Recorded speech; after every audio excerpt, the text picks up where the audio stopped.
please. Will do.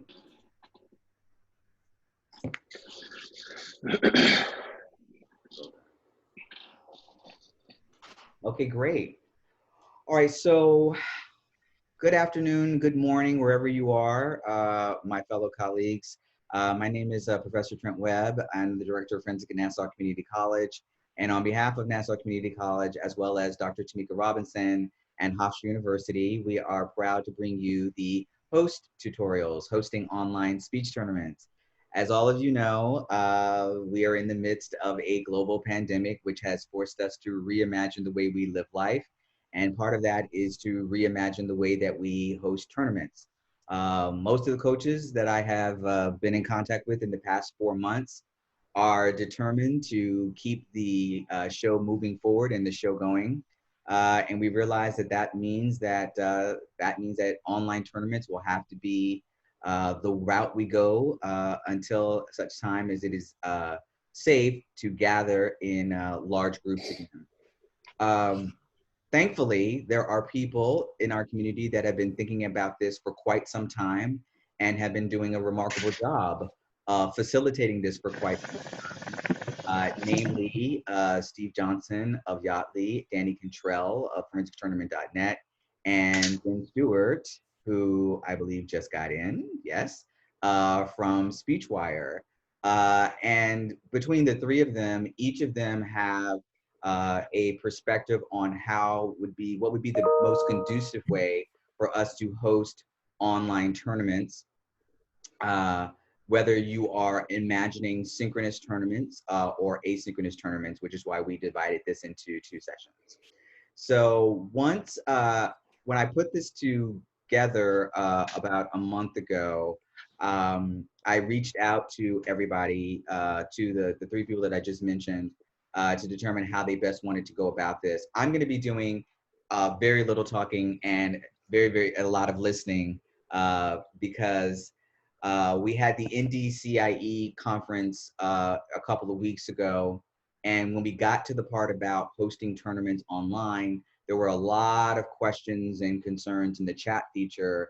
And that just struck me as maybe we need to have a separate tutorial for those people who are tournament directors, but also for coaches who plan to take their students to online tournaments to figure out how this is all going to work out, what needs to be done beforehand, how you are navigating it during the tournament, and then, you know, how we move forward after the tournament. So the original schedule that I shared with you is going to be altered just a little bit because when I had Steve, Ben, and Danny take a look at it, they sent me back some suggestions in terms of what they would like, how they would like to utilize their time. And so there, you know, I maybe have overshot the amount of time that I gave to Steve Johnson. I think that, but I think he and Ben have worked it out that they are going to utilize that time in a different way, but still introduce us to Yaatly and so on and so forth. And then we do have a lot of time built in for questions and stuff like that, you know, should those questions arise, which I imagine they will. So I think all parties are here, and we will probably have more people arrive as the tutorial goes on. And I am going to go ahead and turn it over to Steve Johnson and let him take it away. Thanks, Trent. And you realize, of course, that you give me unlimited time or nearly unlimited time at your own peril, because there's not a speech person alive who doesn't look forward to filling their time. So yeah, I've got plenty of things to say, and hopefully you'll be able to keep your attention. I want to say good morning to everyone from Alaska, and great to see some familiar faces and a whole bunch of new faces as well. And I'm excited to tell you about what we've been working on at Yaatly, and hopefully answer some of the questions that you might have. Might I suggest that as the presentation is going on, you're welcome to interrupt me to ask questions in the moment if you'd like.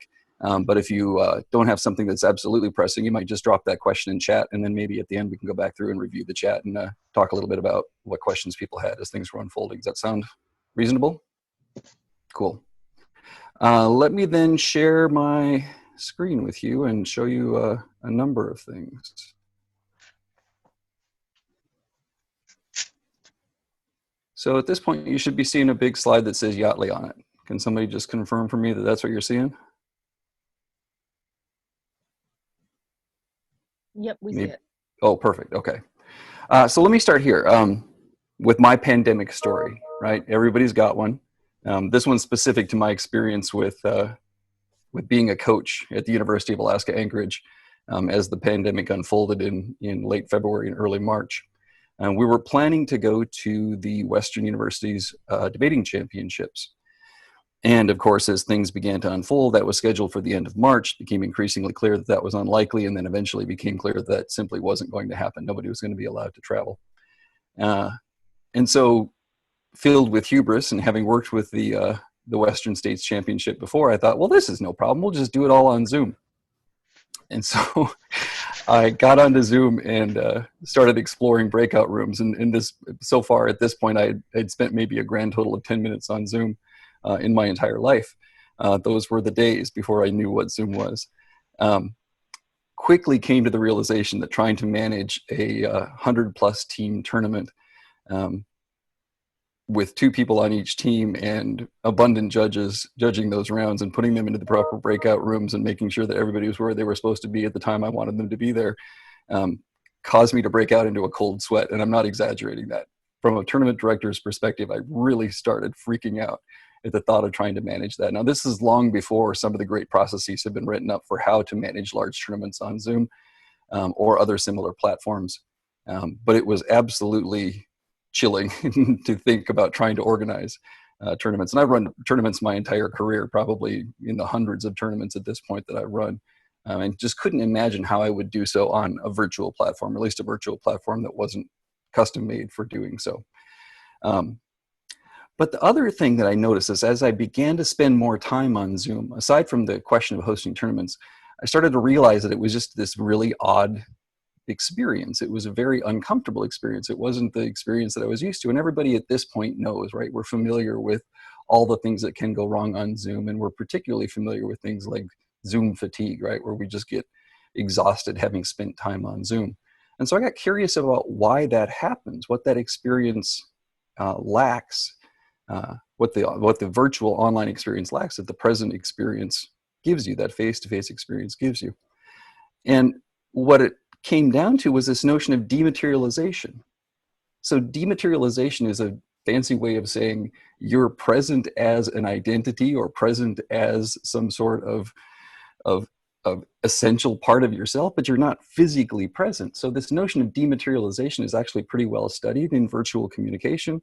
And effectively, it comes down to this idea that when you're not present with someone face to face, you end up with a much more thin and brittle and sterile communication interaction than you would have otherwise. Now, as comm people, this is no surprise to us, right? But what I found surprising was how much thought has actually been given to this notion. We know that being at a tournament, that a good portion of competing at a tournament is the being at a tournament, right? That is the incidental conversations that you have with people, whether those conversations are just social and you're forming relationships, or they're instrumental and you're actually learning things from the interactions that you have, whether that's feedback or learning from your colleagues perhaps. But all of those things are so critically important, and that's largely what seems to be lacking in this virtual environment. And as researchers begin to study this, increasingly they've noticed that there are significant problems with how people are able to interact when they are not present with one another. This is a great study that I came across that talks about how much more difficult it is for people to solve complex problems when they're together in virtual environments, as opposed to how much more efficiently they're able to solve those problems when they're present in the same room. So increasingly we're seeing this notion that being present with one another affects how we communicate and affects the effectiveness of our communication. A lot of us who come from comm have known this for a long time, right? I mean, we've studied proxemics for quite some time. There's a very well-established body of research that demonstrates that how you position yourself in space relative to other people affects not only the means by which you communicate, but the very message that you're communicating. And so we know that where you are, literally relative to another person, affects how you're going to be able to interact with those people. And that makes a lot of sense. So not only do we get that from the communication discipline, that notion that where we are relative to others affects how we communicate, there's also increasing attention being paid to how our physical environment and where we position ourselves in our physical environment affects how well we think, literally whether or not we engage in effective cognition. Now, part of this too has been known for a while, that we've known for a long time that there's relationships between the space that as we perceive it and how well we think about things. Again, coming from the communication discipline all the way back to Cicero and the method of Loci, right? The idea that you build memory palaces, right? When Cicero's talking about how to remember your speech, one of the recommendations that he gives is to imagine a physical location, put certain ideas or topics in one place in that physical location, in one room in your memory palace, put another topic in another room in your memory palace. And we've known for a long time that there's a relationship between space and how well we engage in cognition. But we don't have to go back thousands of years to find this kind of stuff. Increasingly, in modern terms, cognitive scientists are studying the relationship between space and how well we think. Some really interesting stuff is coming out of cognitive science. One of the books that I read recently is a book by Peter Gardenford, is called Conceptual Spaces, and he makes the argument that we don't actually have the ability to reason abstractly. All we have is the ability to reason spatially. And what we've done is we've adapted spatial reasoning to engage in abstract reasoning. Well, I'm not going to go into the totality of his theory, though it's really fascinating stuff. But I would say that increasingly we're starting to realize that that relationship between the space around us and how well we think is not just coincidental, but it actually might be fundamentally baked in or hardwired into our cognitive system. This too is reflected in some work that's been done by Andy Clark. He's the one that came up with this notion of extended cognition, that our ability to think isn't limited to what happens inside our brains, but actually interacts with the environment around us. This, of course, has been a very popular concept that's been picked up by app designers and device designers, who are quickly coming to understand that the phones that we use or the computers that we use are not just means of communication that are neutral, but are in fact intimately connected to our cognitive processes, whether that's as simple as an idea as recall, right? We Google things rather than remembering them now, or it extends beyond that to how effectively we're able to think about things. So the reason that I'm going into all of this is because I want to come back to this notion of dematerialization. When I discovered Yaatly, and I signed on to Yaatly just a few months ago because I was really excited with what I saw there. When I signed on to Yaatly and used it for the first time, I have very distinct recollection that part of the reason that I really enjoyed the experience is because it was designed in such a way that it kind of addresses all those problems of dematerialization. It makes you feel more present in the space. And that's the entire design principle behind Yaatly, is that we're trying to recreate the actual experience of being present at a tournament. So we build it around the metaphor of a building, literally.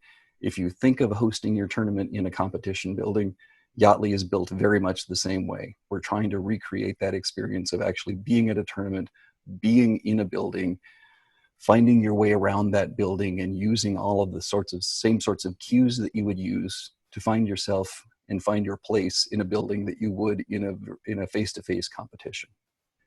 So with that broad metaphor in place, that notion that Yaatly is your virtual tournament building, there are three other design principles that I wanted to talk about. I call them the three S's of Yaatly. They're kind of the three things that we try to keep in mind when designing features for Yaatly. Those three S's are similar, simple, and social. Similar means that we try and recreate that experience. We want to leverage users' understanding of the physical space around them and leverage their assumptions about how a tournament works to make tournaments run more efficiently. So rather than having to find their way to a link and clicking on a link, or having to receive an email that they will then click on a link and be teleported into a room somewhere, we want to give them a sense of actually being somewhere that they can find their own way to a room rather than the room finding their way to them. Simple means that we want to make it absolutely easy for tournament directors to run tournaments.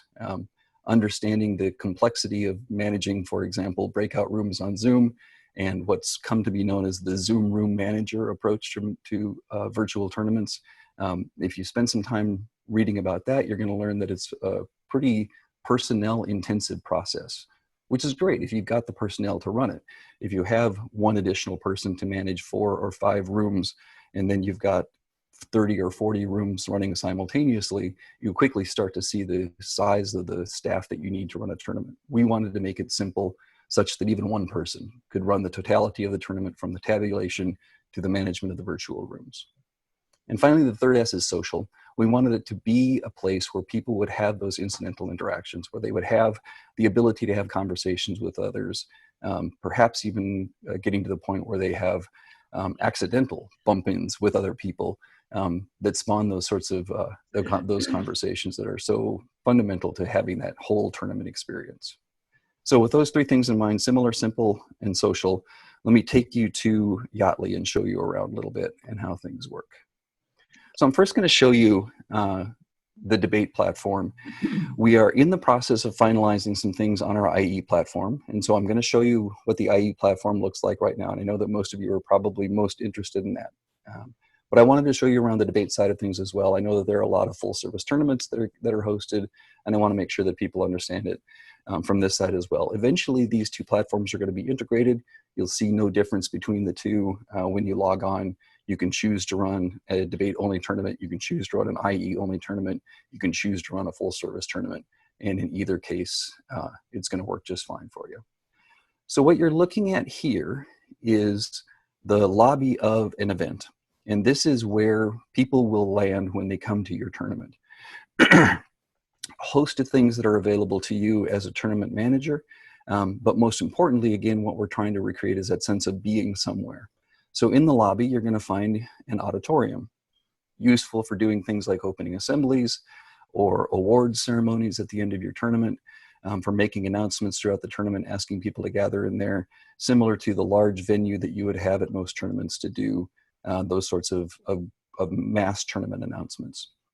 There's also a team room in the lobby, and the team room is exclusive to your debate or your speech and debate program. So the University of Alaska Anchorage, when it attends a tournament on Yaatly, all of our students and our coaching staff has access to our team room, which means that between rounds or before the debate day begins, we can gather there, do warm-ups, debrief rounds that have just occurred, plan how we're going to gather the next morning and that sort of thing.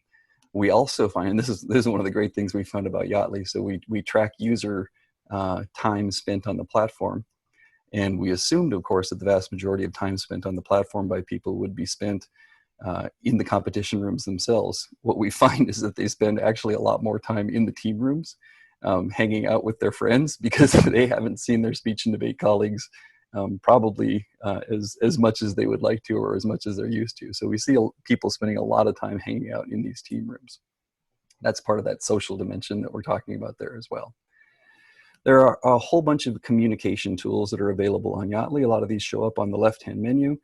We have an event-wide chat program, which means that as a tournament director, you can always be assured that it's easy to make announcements that will go out to your entire the entire participant base of your tournament.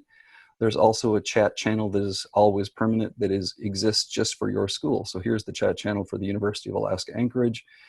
All of my competitors and my other coaches are automatically signed on to this chat channel, so we use it to communicate with each other across the entirety of the platform, regardless of where you are. Our chat program also has the ability to create other chats that you want. So if you're a tournament director and you want to establish a chat channel for your tournament staff, you can set up that and have that as a standing chat channel. If you're a coach and you want to have an individual chat with each of your competitors, or perhaps with your debate teams, you can establish those beforehand as well. It's as easy as setting up those.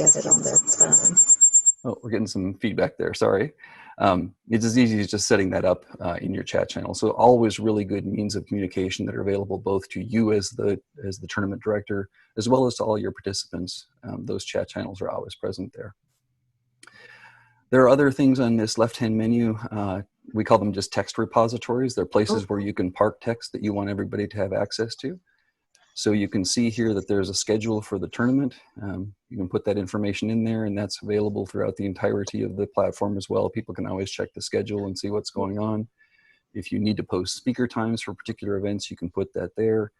Some like to gather old postings that have been posted in the lobby but are no longer current for that round, and keep them in this pairings area so that people can refer back to them. And then we can put topics up here for extemporaneous forms of debate. That's convenient for making sure that people have access to the topic across the entirety of the platform as well.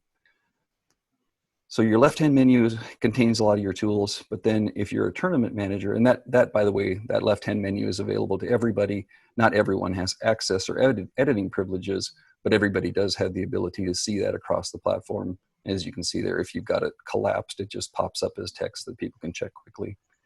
So it doesn't take up a whole lot of screen real estate.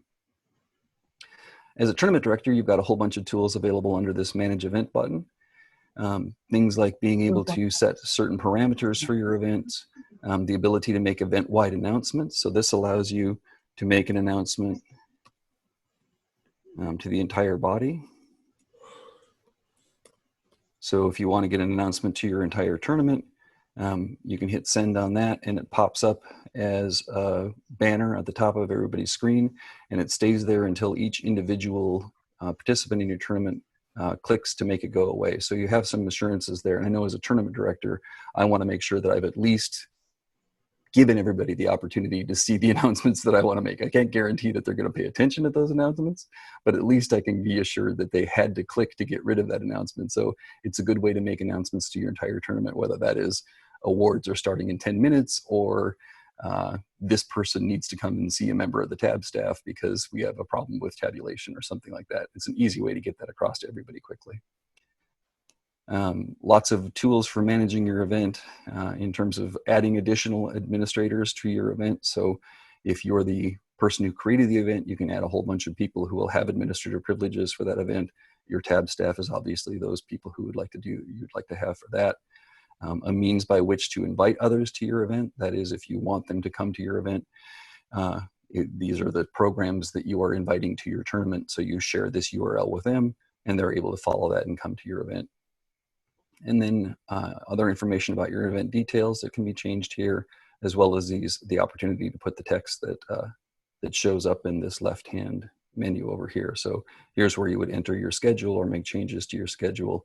And then you've got other things that you can put in there as well, speaker times, pairings, topics, etc. So all of those management tools are available only to the administrators of an event. Participants won't see that. But they will see things like your view attendees button that lets you see who's been registered for your event and what their status is. So you can see these are all the people who have visited and have done an event check-in. And so we're able to see who's checked into the event and who's not. But of course, the most important thing about a virtual tournament platform is being able to have rooms in which to compete. So back to the lobby, and as you would expect in a face-to-face tournament, when you go to the lobby, you would want to be able to find the postings or the schematic for your event. And so what we did was we built around that same metaphor, put the postings to the individual competition rooms that we're going to be featuring right in the middle of our lobby, so that all of our users, when those postings or those schematics go up, have that familiar experience of checking to see where they're going to be competing and then being able to get themselves to that space for that competition. So I'm going to show you what it looks like from the tournament manager's perspective to actually create these rooms. And there's a couple of different ways that you can do it. Again, this is just the debate side of the platform. I'm going to show you the IE side in just a second as well. So in this case, I'm going to create some team rooms, and we're going to have some two-person or two-team debates. You can also do four-team debates like the British parliamentary style. But for now, we're going to do a two-team debate. And I'm going to create a room manually, which means I'm going to just create one single room. And that room, you can repeat that process as much as you would like. So if you'd like to build all of your competition rooms manually, you're welcome to do so. I'm going to show you a far more efficient way to do that in a second. But all it requires is that you enter the judge name, you enter the pro side or the affirmative team's name, and you enter the con side or the negative team's name. And then I'm going to get rid of my Zoom menu here. You click Create Room. And as simple as that, your room is created. So now you've got a posting that is in your lobby. And if you'd like to, you can put a banner at the top that indicates what time this round is going to start. So we're going to say this is round one, have a 10 o'clock start time. We now know that there's a debate between them and us is going to be judged by Steve Johnson. And to get to that debate, all you have to do is click the enter room button and confirm which role you're going to play. For now, I'm going to actually join as myself, so I'll be the judge in this room, which takes you to our competition room and allows you to manage your video presence in the room. So I'm the judge. I'm sitting in the back of the room. If I had other judges, they would be with me in the back of the room here. Their video displays would be next to mine. Competitors are going to be up here, so my affirmative team is going to be on my left side. The members of that team, whether there are 2 members on that team or 3 or sometimes 4, there are certain formats that have multiple team members, are going to show up in this space here, and the negative team is going to show up in this space over here. Lots of features in this room. Again, all of those tools that were available previously in the lobby are also available here, but you can change your room status. So this will show up on the posting if, for example, you need help with your room, somebody's having trouble connecting, or you're missing a competitor. You can indicate that you need help, and that will show up on the posting in the lobby so that the tournament director gets a sense that they should send somebody to your room to give you some assistance. There's an adjudicator room here. Some formats of debate ask adjudicators to engage in some discussion following the round, trying to reach consensus about the ranking or the decision in the round. The adjudicators can retire to a private room from the debate room to have that discussion. Debaters can't hear them having that conversation. They can come back in then and reveal the decision if they'd like. There's always a room chat available. So in the same way that the chat channels automatically exist in the lobby, like the event-wide chat or your organization's chat, each room has its own chat as well that's automatically established. So if you want to keep in touch with the competitors in the round, but you don't want to use the video to do so, you can do that by chat. There's also a room list that tells you who's active in the room. So right now I'm the only one in here. But just lots of organizational tools that allow you the ability to manage what's going on in the room. I'm going to step out for a second, head back to the lobby. You'll see there my room status has been updated. It says I need help. So if, again, you're the tournament manager, you can see that that room needs your attention. If I go back in and choose to be an affirmative team member, then my video is going to show up on the affirmative side. I have those same video tools here. When my partner joins, my screen will, or my video frame will shrink and my partner will appear right next to me. And so partners being co-located as possible, or partners who aren't co-located in the same physical space can still participate as partnerships that way. Teams have access to a prep room. So if they want to use that during preparation time, whether before the debate or during the debate, they can access that private preparation room to have some conversations with their partners during the debate itself and then return to the debate to participate. So again, that whole idea of being in the room is important, but I also wanted to show you how to create rooms quickly. So I made just one room by using that manual process. I want to show you one of the things that really makes your life easy as a tournament manager, and that's our file upload process. This allows you to create multiple rooms simultaneously. So you'll see that we're already wired in with ForensicTournament.net. Danny and the Yaatly folks work together to make that possible, such that the files that are downloadable from FTN can be directly uploaded into Yaatly and debate. But I'm going to just show you a generic upload right now. And so this is just a simple CSV file. CSV is a comma separated values file. It's a formatted file that comes out of spreadsheets. So this one just happens to have the data for the World Schools Debate Championship style of debate, pairings for round 1 at 10 o'clock. So I'm going to click on that. I'm going to preview my rooms. This shows me shows me the debates that I'm going to create. And so you remember that, I put my manual information into that manual room creation form, and it took just a couple seconds to generate that one room. The same is true for 24 rooms. And so I'm going to click Create Rooms here, and you'll see in the background those rooms are already starting to populate. And so after a couple of seconds of creating those rooms, you'll get the confirmation screen. You close that, and now you've got a full-blown posting in your lobby. All teams need to do is find their place on the posting, or your judges need to find which rooms they're judging in, and then hit enter room, and they'll be taken right into their right into the room in which they're going to be either a competitor or a judge. So that's the debate side of stuff. Let me show you the IE side of stuff. So this is the IE platform that we're working on, and it is nearly complete. We haven't yet released it into the wild because we've got some more testing to do on it before we do. But we're at a point now where at least I can show you how the new version of the site's going to work and how IEs will be accommodated in the same way that we accommodate debate. Again, what we're trying to emphasize is that experience of actually being present at a tournament. But I want to show you a couple things that you're going to actually see here as well. So I'm going to walk you through the process of creating a new event. This is what I would do if I were going to host a tournament and wanted to make sure that I had a presence on Yaatly that would allow me to host that tournament. So it's pretty simple. When you're creating a new event, you first have the option of either doing a demo event, which is free for anybody to create, but it is limited in terms of the amount of video time that you get. So when you create a demo event, you only have about 10 minutes of video time to kind of play around within that event. We have this so that people can check out the platform, they can play around with it without committing to it. And more importantly, it's a means by which your tournament participants can get on before your tournament begins and make sure that they understand how to use Yaatly and that their technology is working as well. But we're going to create a live event, which means that we're actually going to have a multi-day event or at least a full-blown competition event. And so we're creating that live event. We're going to give it a name. We'll call it the host test number 2 because I've already created one this morning. The dates are going to be just today. So we're going to start it this morning. Let's say we already started it at 6 a.m. and we're going to end it at 6 p.m. tonight. And then it asks for you to identify the capacity that you would like. I'm going to talk about pricing in just a second, but for now I'm just going to say that we're going to have expecting 100 people to attend our event, and that will tell you then what the credits would be required to host that event. Again, I'll talk about pricing in just a second, but for now I'm just going to hit review, make sure all my information is right. I've got plenty of credits, just under 1 million to host tournaments.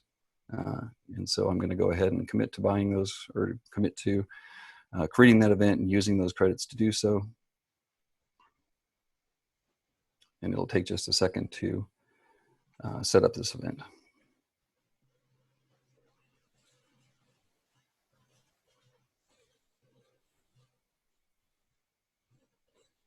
I should check chat while it's grinding away there in the background.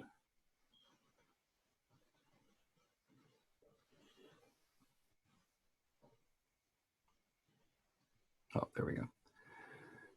Okay, so now my event has been created and it shows up in my home page. So here's my event. This is the one that I was playing around with the other day. Here's the event that we just created, host test number 2.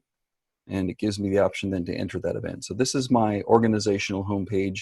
This is the place where I manage my members, add team members to my organization. In my UAA account, for example, all of my team members are members of the UAA organization on Yaatly. But for now, we're just going to use this to enter the event that we just created. And so it's going to pull up my event for me.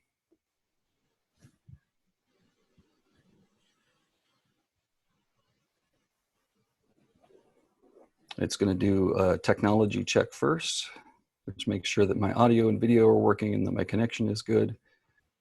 It should give me confirmation on that in just a second as well. This is something that everybody, when they're first entering an event, has this systems check that we run on them to make sure that they have audio and video working. So I just got confirmation. Everything looks good to go. Close that. And now you're back into that same lobby that we were looking at before. Now, there are some differences here, and in particular, the difference is going to be in how I go about creating rooms and the options that I have for creating rooms. So when I showed you the previous version of Yaatly, that was exclusive to debate. This is the new version that offers you the ability to create either debate or IE rooms. Before I can upload the IE rooms, though, I have to download the posting that I'm going to be using. So I'm going to show you this first. This is a simple spreadsheet, and this spreadsheet has all of the data for round 1 of pattern A. So pattern A is impromptu, persuasive, and program oral interpretation, as well as prose. I have here then all of the information about, in this case, what my impromptu section looks like, right? So I've got 5 sections of impromptu. These are the judges for each section. these are my competitors that are going to be participating in that particular section. What we're doing, and Ben and I can talk about this in just a second, we're working with tabulation programs so that they output information in a file that Yaatly can recognize, or we're adapting Yaatly to the format in which tabulation programs are already putting information out. But we always have this generic option as well that allows you to create just a simple spreadsheet. So this is just a Google sheet that I pulled up and populated with a whole bunch of data and made up a number of competitors and made up a number of sections for this pattern A of round 1. Did that for all of the traditional events that are in the AFA pattern A. So impromptu, persuasive, I've got my POI data, and then I've got 2 sections of prose, or 2 divisions of prose. I've got varsity prose that has 6 sections, and I've got a JV division of prose that has only 3 sections in it. But I've got all of that data there for round 1, relatively easy to put together. What I'm going to do now is I'm going to download that to my computer in an Excel spreadsheet format. I get the confirmation that that's been downloaded. Then I'm able to go back to Yaatly.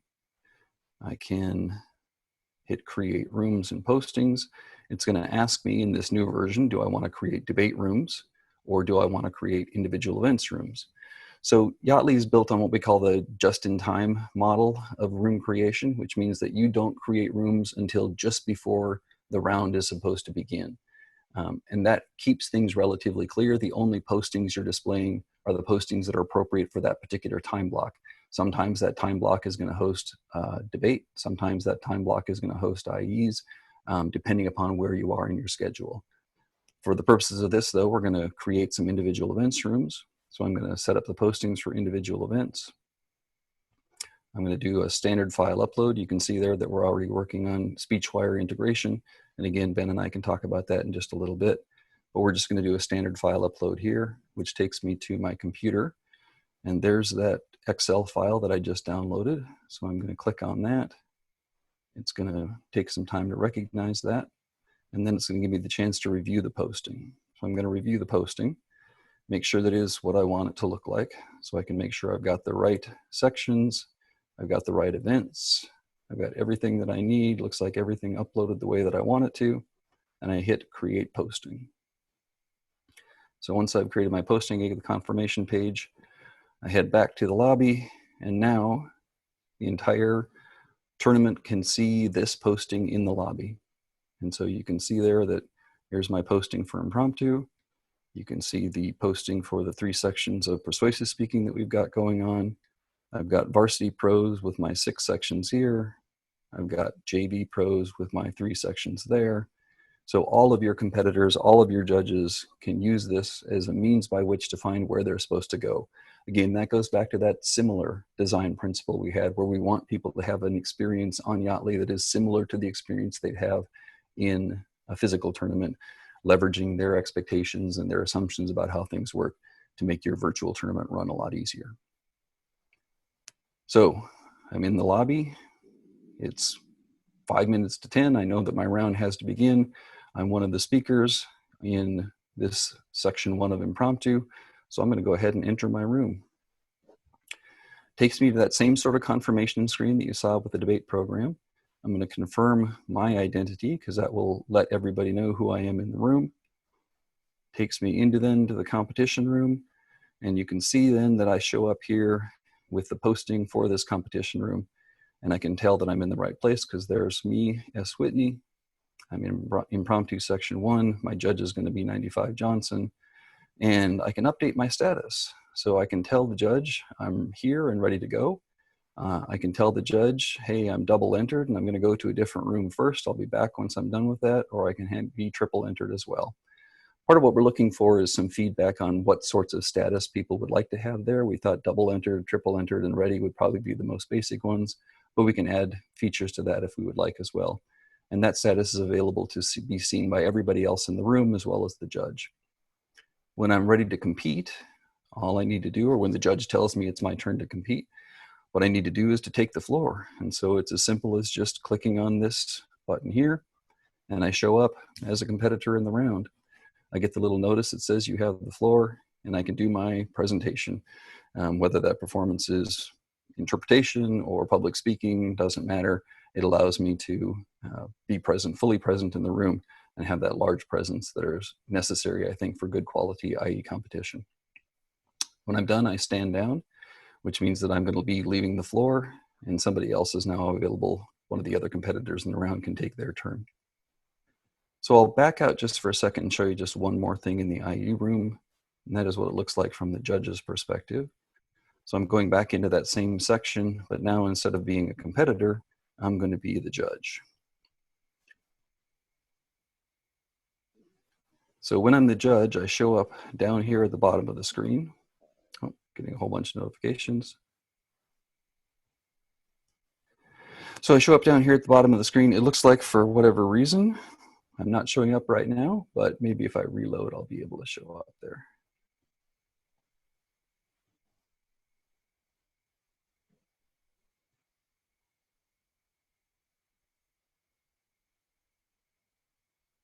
Again, we're working on finalizing some bugs in the speech platform, but it looks like it's not going to cooperate. Either way, if I were the judge, my video feed would show up right down here, which means that I'll be present to the speaker, that he or she can see my reactions as they're performing, and I'll be able to watch them when they're a competitor. And so that sort of two-way conversation of all those rich communication signals that get sent back and forth is going to be present on Yaatly in the same way that it would be present when you're actually in a competition. And I think that's one of the really important things. I remember as a competitor how important judge reaction was to what I was doing, and building both that energy if you're in an interpretation competition, or making sure that you're getting your message across if you're engaged in a public speaking competition.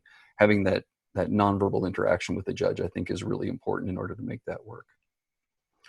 So back out to the lobby, and I think probably I am not keeping track of the time very well. I've spoken for a long time, so I apologize.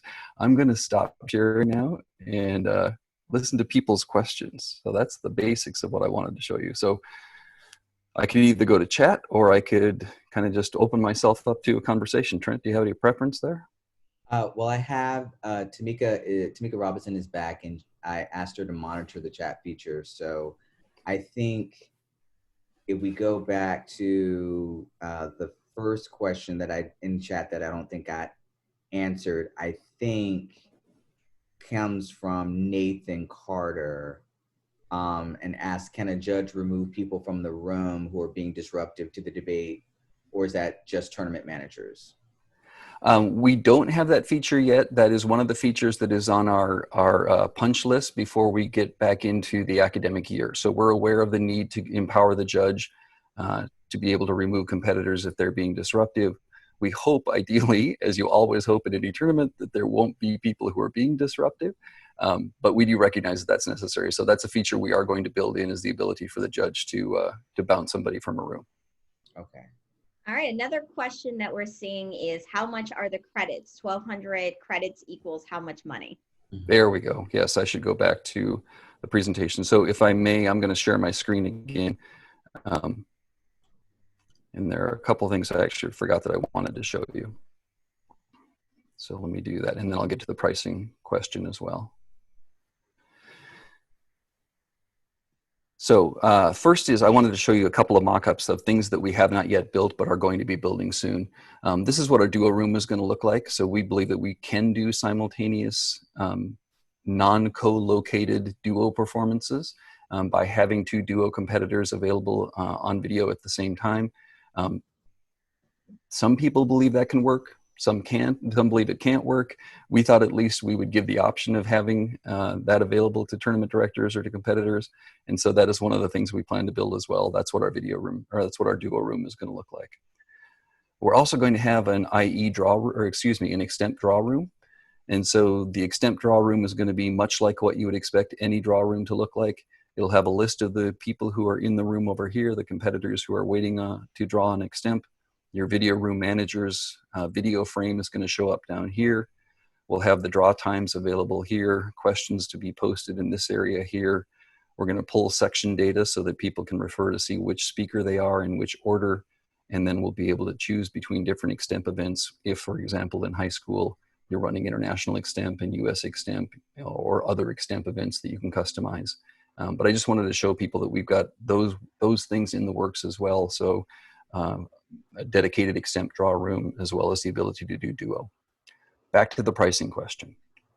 So pricing is built on this model of a building and a building rental contract.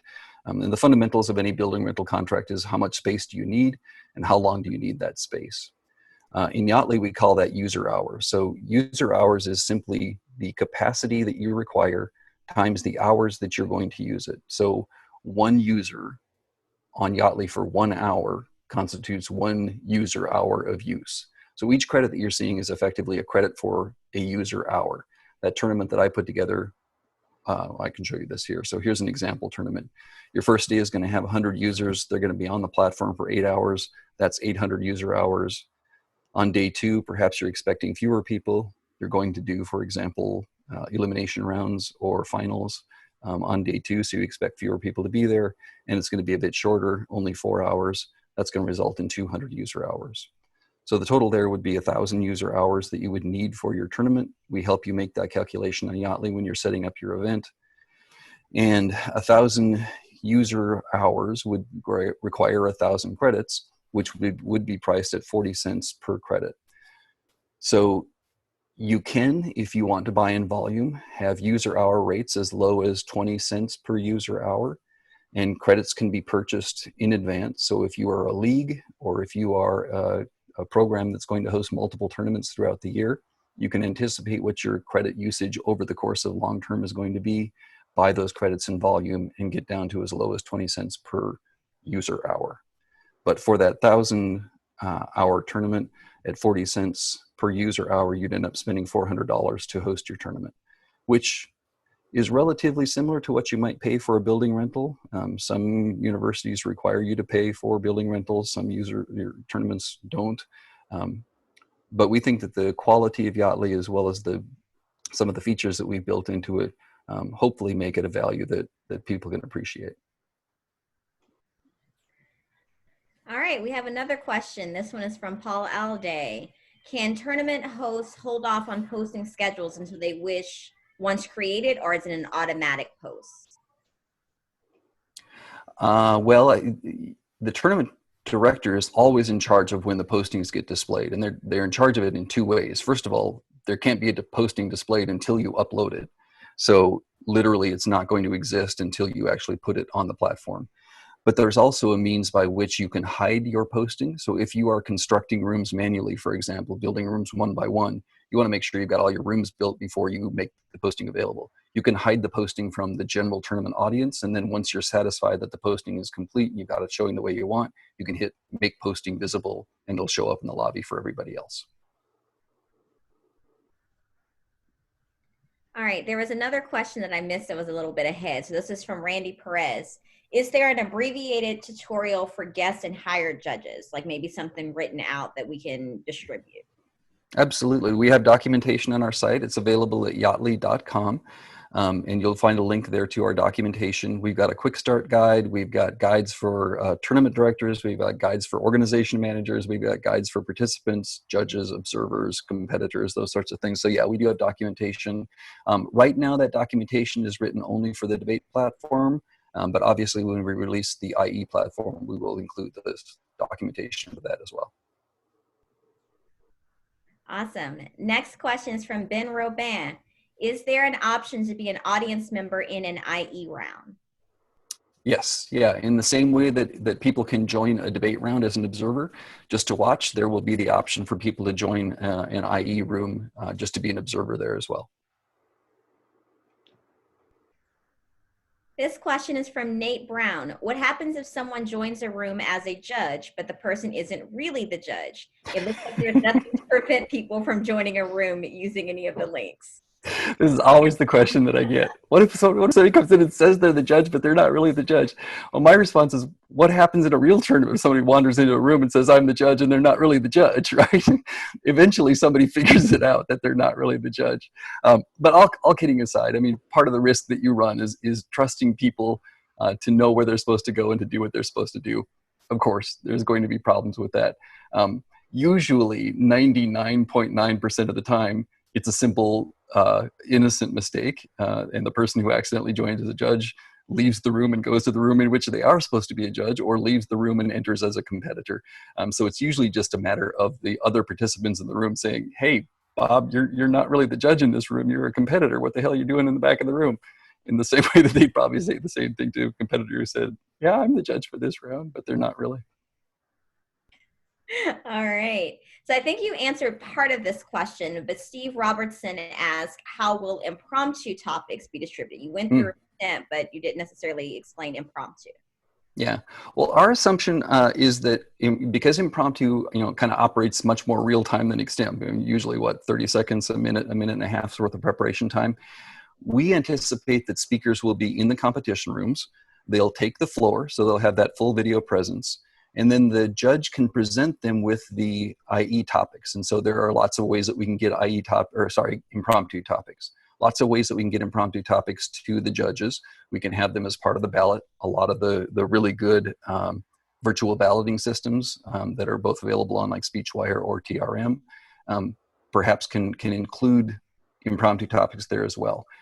And then those impromptu topics could be presented to the speaker in the room chat. And so they'd actually have a textual version of the impromptu topics that they could reference in the room chat.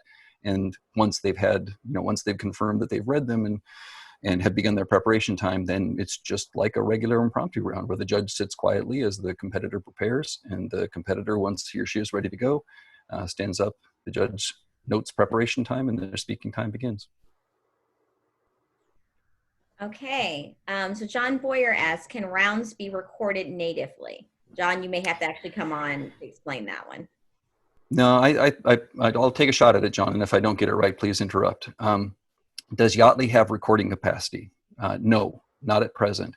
We're really wrestling with this one because there's a lot of concern about people making unauthorized recordings of others' performances, whether that's in debate where people are worried about being represented as having taken a position that was in an educational setting, but might later prove to be damaging to whatever career prospects they have, or whether that has copyright concerns with people recording others' performances of copyrighted material. So we're not sure exactly how we're going to address that question, but so far we haven't built recording capacity into Yaatly. Now, I know that there are almost limitless ways for people to do screen captures or to use I forget, Screencast-O-Matic. There are lots of programs like that allow anybody to record anything that's happening on their screen. But at the very least, we're not sure that we want to make Yaatly the means by which people do that. If you got opinions about that, I'd love to hear it, because we haven't sorted that one out entirely yet. I was just mostly referencing the ability to record a final round. Or people are starting to record certainly NFALD debate rounds a lot more common, since all the files are readily available to all the participants anyway. And so just being able to archive example rounds of debate and being able to record that within the software. You can record a Zoom call if you're the manager, or a 8x8 or Jitsi meeting if you're the room creator, and stuff like that. So I just didn't know if that was also an option within this platform to have someone be the judge only maybe, or the tournament organizer only, to be able to toggle a recording feature for a competition room. Really good points all. Again, if we go the route of allowing recording, we probably will have some strong controls put in place where only certain authorized users, tournament managers, for example, would be able to do that sort of recording or authorize that sort of recording. But that question, as well as the question of live streaming rounds, is one that we're thinking through pretty carefully. Again, live streaming is available in a host of third-party options that people can use to show what's going on their screen. We're just not sure that Yaatly should be facilitating that, particularly if some people don't want their performances live streamed, and could be, at this point at least, done so without necessarily their permission. So some thorny issues, but really important issues, John. I appreciate that question. All right, I'm going to jump down to a question because it concerns the impromptu question that you just answered. This is from John Conway. So this is assuming all speakers receive a unique impromptu topic, correct? Sure. Sure. I mean, like my experience with impromptu is that the judge usually goes to the room with a list of topics that he or she is going to use or provide to competitors that are labeled speaker 1, speaker 2, speaker 3. Now, if there is just a single set of topics that everybody's working with, then it's entirely possible to ask people to excuse themselves from the room and to use chat to bring them back in. But there are other ways that we can work around that too. Again, there are perhaps some other features that we can build in. Oh, somebody mentioned a waiting room. I saw that pop up in chat. That might be a really good addition to the impromptu room so that they can be in the waiting area as opposed to actually being present in the room prior to their speaking. Of course, once they've spoken, they can continue to stay in the room as an observer. All right, this question is from Nathan Carter. Are ballots integrated with the platform in any way? No, they're not. We don't have intention at this point to make Yaatly a tabulation program. And I think that there's an element of simplicity and universality that kind of leads us to the conclusion that we're probably not going to build a tabulation program for Yaatly.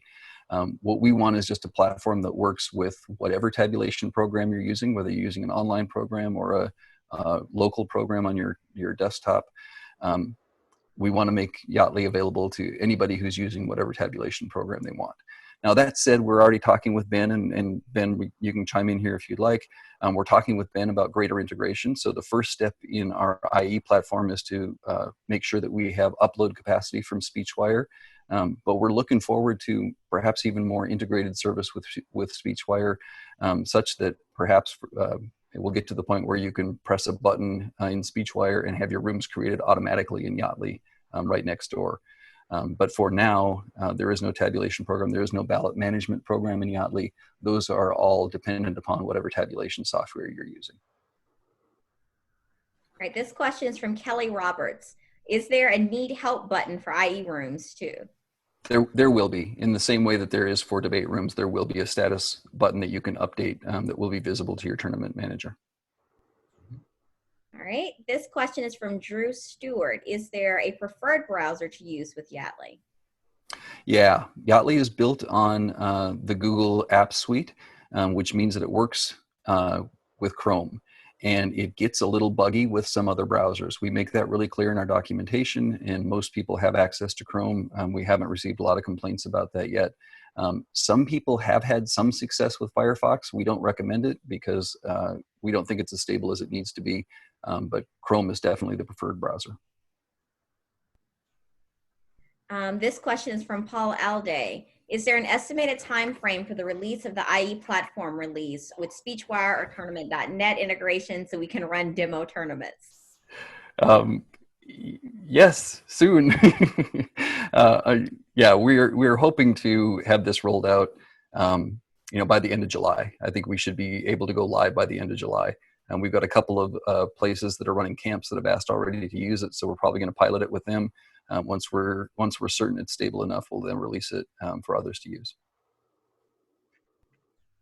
This question is from David Bailey. Is Yaatly compatible with other hosting platforms aside from Speechwire? Yeah, I mean, Yaatly can be used with, you can tab your tournament on the back of an envelope with an eyebrow pencil as far as Yaatly is concerned. We'll work with whatever tabulation program you want. What we're going to have to pay attention to is the means by which you can upload your file. So you can build a manual spreadsheet of your posting anytime you want and upload that directly into Yaatly. But if you want a posting that is the product of a tabulation program, then we need to know which tabulation program that you're using and be able to write script that will help interpret their output. Now, that's a relatively easy thing to do. As we said, we did it with in cooperation with Danny Cantrell and the ForensicsTournament.net program. We did that just in, I think, a couple hours. We were able to put that script together. We're already working with Ben to have that functionality available for IEs. And ultimately, what we're planning to do is to make that functionality just almost universal so that it's frictionless on the part of the user. So you can upload whatever file you want, and Yaatly will take over the responsibility of recognizing where it came from and how to interpret it. All right, this question is from Gaynor Newman. How will Duo work exactly? Have any tournaments run a tournament featuring Duo where students are located in separate locations? I need to know this question too. Don't we all, right? We all need to know this. I have no idea, right? I mean, some duos I can imagine would function when competitors aren't co-located and you had a high fidelity video connection that allows them to read and react to each other's performances. Some duos are, how do you do blocking, right? How do you do blocking when people literally aren't in the same room? That's why we thought we'd make the option available. If people want to do it, great, experiment with it. Part of what I love about the speech community is we're going to come up with a whole bunch of new ways to do really cool stuff in the constraints of the platforms that we have available to us. So I kind of look forward to seeing what happens with Duo. It's going to be different, but we'll figure out a way to make it work. All right, so there's two questions that are kind of related. So from Ben Robin and from Mallory Marsh. Impromptu and extent might benefit from a waiting room. How will the judge let the next speaker know it's okay to come in without risking them overhearing the previous speaker? And Mallory kind of piggybacked on that and said, is there a hangout room for impromptu where speakers who have not yet spoken will congregate to prevent watching the earlier speakers? Yeah, that's a great question, and we'll build that in. I mean, it's as simple as it's necessary, and so we'll figure that out. Again, the speech platform is in development. Those are the kind of details that we're going to be working out the next couple of weeks. So yeah, you can anticipate that there'll be some version of a waiting room or an ante room that will make sure that competitors who are in that round are not hearing their prompts before the time for them to hear those prompts. And this is also about impromptu. This one is from Janice Crawford. Does the judge have control over the speaker so they can control who's in the room for impromptu, so they can keep the other students out? Sure, of course. I mean, that's the principle of a waiting room, is that you can't sneak in and hear the prompts too early. All right, this question is from John Boyer. There have been lots of mentions of Speechwire and ForensicsTournament. Are you in contact with the tabroom.com folks for seamless pairings import? We are. Tabroom.com is working on its own solution, and they're working closely with classrooms.cloud. And so they, what's the right way to say this? They have different priorities than cooperating with Yaatly right now. But that doesn't mean we have a bad relationship. I don't want to mischaracterize it. They just are working on their own solution. So we look forward to when we both have some time to sit down and be able to integrate with Tabroom as well. I do know that Tabroom already has an option for CSV file download of their postings, which means that we really don't need much from them at all. We just need to confirm that we can write a script that will recognize that and upload that into Yaatly. It shouldn't be that big of a deal. All right, this question is from Brian Swafford. What about situations where duo competitors are in the same physical space, either on campus or they live together? Would they have to be on two different computers, I guess for the split screen, would they have to be on different computers to log in? Well, it depends, right? I mean, those are decisions that tournament directors have to make, because there's a distinct difference between being co-located with your duo partner and being physically separated from your duo partner and trying to perform.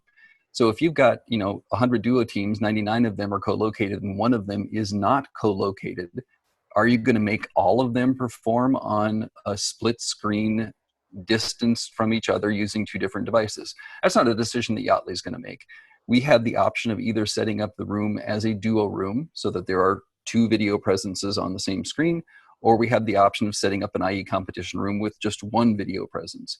In any case, I think that's the options are available to a tournament director in terms of how they're going to set the rules for their competition. This question is from Paul Alday. Is it possible to have a countdown timer for limited preps and debate that could pop up on the screen for both the speaker and judges? Yes, absolutely. We're building that functionality, and it's one of the things that we're going to have present.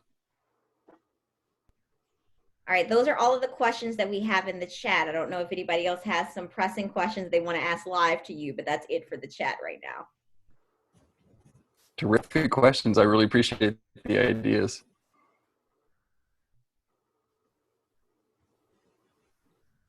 All right, if not, I'm going to turn it back to Trent. All right, thank you guys so much. I think I speak for everybody when I say that, That was a lot of fantastic information, Steve, and I'm really, really, really excited about both of the integrations there. I want to turn it over because I know that we're a little bit over time, but I'll turn it over to Ben Stewart. He's still here, right? Ben is still here. There he is. Hi, Ben. And I'll let him start with talking about integrating Speechwire with Yaatly. Yeah, so I won't take too much time on this. Steve has already laid out the intentions of what that integration will be, and at least at the beginning, what we'll be integrating. I'm really excited about it. I think that Yaatly brings fantastic things to the table with regard to creating a virtual space, things that I'm not endeavoring to do to the extent that they have. I think that if you want a full immersive virtual experience like that, Yaatly is doing a great job of providing that, and I think it's going to be a wonderful option. I'm going to pop up Speechwire here real quick. Let me see if this does what I want. Okay, yeah, there we go. So I'm not going to share screen. If you need to keep me completely full screen, just right click on my video and just do pin video, and you won't be able to get rid of me until you unpin me. This is the Speechwire management area for a tournament. I'm not going to go too much into actually setting up a Speechwire tournament from start to finish on this call. I think it's a little bit outside the actual parameters of the call, but I'll do a little bit for sure when we move on. If you wanted to export to Yaatly, I have a basic mock-up at this point of kind of what that would look like. It's just a few clicks, so I'm not going to belabor it too much. But if you, on your tournament homepage, clicked on Posting Center, that'll pop up a variety of different things that you can do. We'll go into this a little more detail later. But there is an export to Yaatly link. So if I click on that, I get this. Currently, the way it's set up is just there's a line for each event.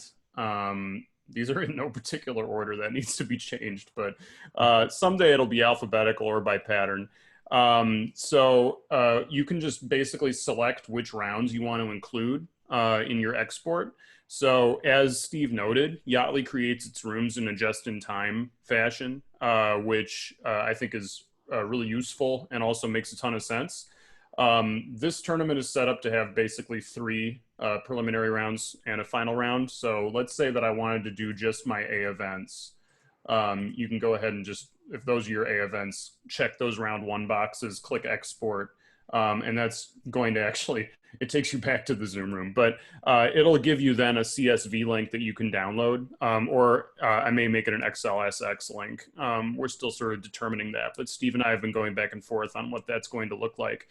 Like he said, with regard to integrating with ForensicsTournament.net for debate, it's not a horribly intensive lift to create that export. I've just been kind of focused on some other tasks, but the goal of having it done by the end of the month seems extremely doable. So I fully expect, given how responsive Yaatly has been in engaging with me, and it's been super so far, I fully expect to be able to have that built out and functioning by the end of this month. So we can say by August that the full integration for creating rooms coming from Speechwire schematics into Yaatly will be complete. And it really will be as simple as that process of just going to one screen, opening a page, selecting which rounds you want, and downloading your file.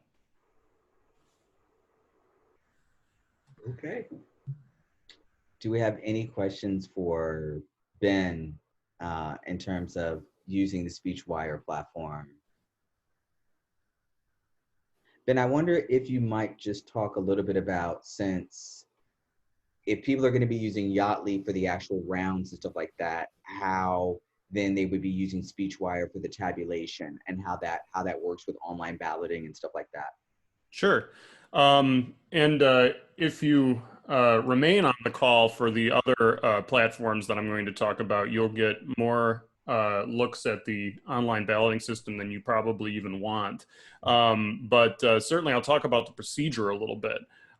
Basically, when you're running your tournament with Speechwire, you're running it through the management page, and you'll be scheduling your rounds if you've used Speechwire before in exactly the same way that you did when you were doing an in-person tournament. It's going to go basically exactly the same with the scheduling manager, setting your section structure. I've only had 5 entries in this tournament, so we only have 1 section, but determining how many sections you want to have, scheduling the round by saying schedule competition groupings. I want to go ahead and schedule DI, so on and so forth. And then once you've exported to Yaatly through the posting center, export to Yaatly function, and you've created your rooms, you can then release your electronic ballots. So if you go to posting center and you click release e-ballots, right now I haven't scheduled this yet, but you'll be able to go ahead and check the box for DI. I'll do that as part of the Zoom tutorial.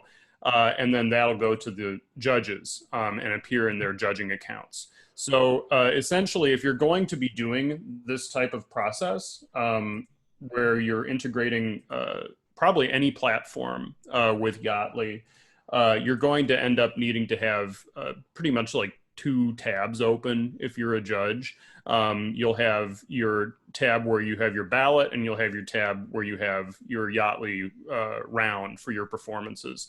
If you have like 2 monitors, then that's even better because you could actually have the performances up on one monitor and you could have the ballot up on another monitor.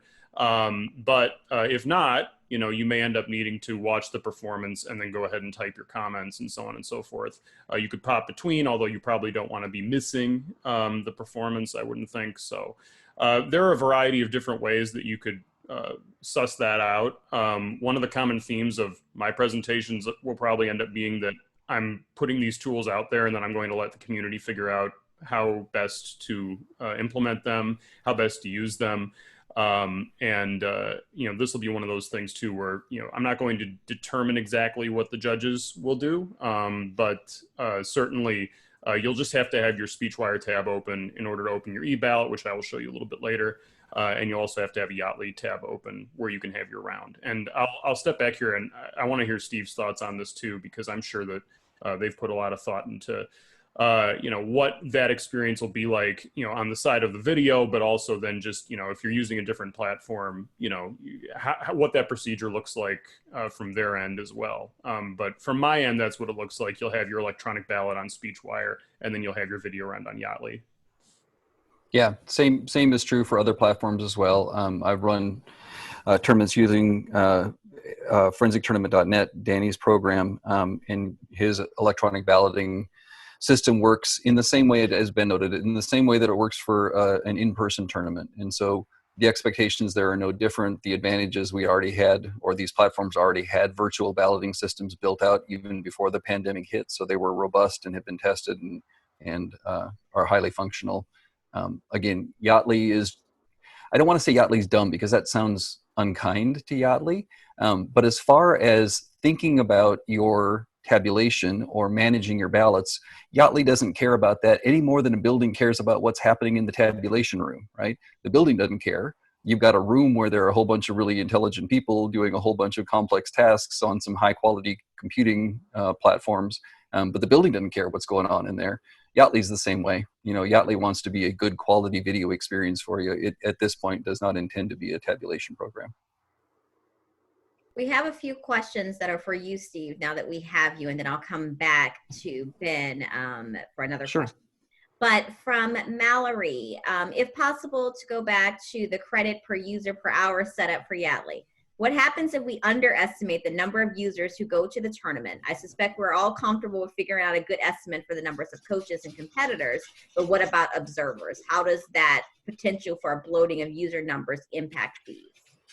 Yeah, a couple different answers to that. One is that we always give the tournament manager control, which means that if you set a capacity at 100 and all of a sudden you're swarmed with family members for one particular competitor who really wants to see that person compete, but you don't want them on your platform running up your tab, Yaatly will give you the option of, I'm sorry, my dog wants to say hello.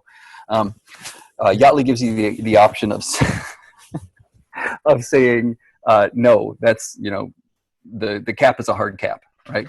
But you'll also always get warnings. right? And so if you're getting within 5% of your cap, Yaatly will pop a warning up and say, you've got 95 people on here, you set a cap at 100, would you like to increase your limits? And so you can go back and purchase more credits, you can increase your limits on the fly to make sure that those people wouldn't be excluded if you want them to enter. All right, so another question for you. This is from Nathan Carter. Does Yaatly with a smartphone, if they are using Chrome, Google Chrome on their devices, basically, does it work? And how does the look change for smartphone views? Same question for Speechwire, I suppose, but that can come later. Yeah, sure. Yaatly can work on a smart device, a phone or a tablet.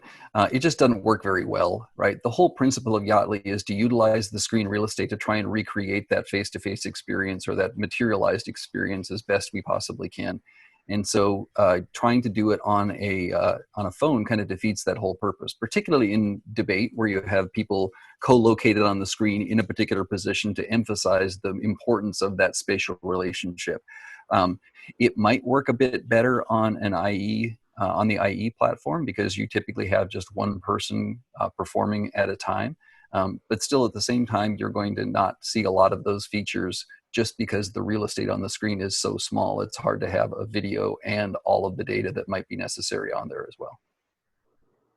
All right, we don't recommend it. Sorry to interrupt, Mika. No, you're fine. This one is from David, which is still about the devices.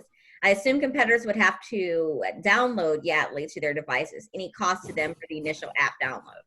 No, Yaatly lives in your browser. Yaatly is not something you download. It's called SAS, Software as Service. And so there's nothing that is native to your computer. I'm running a Chromebook. I'm running it on a $90 Chromebook, and it works just fine on there because the Chromebook is optimized for Chrome.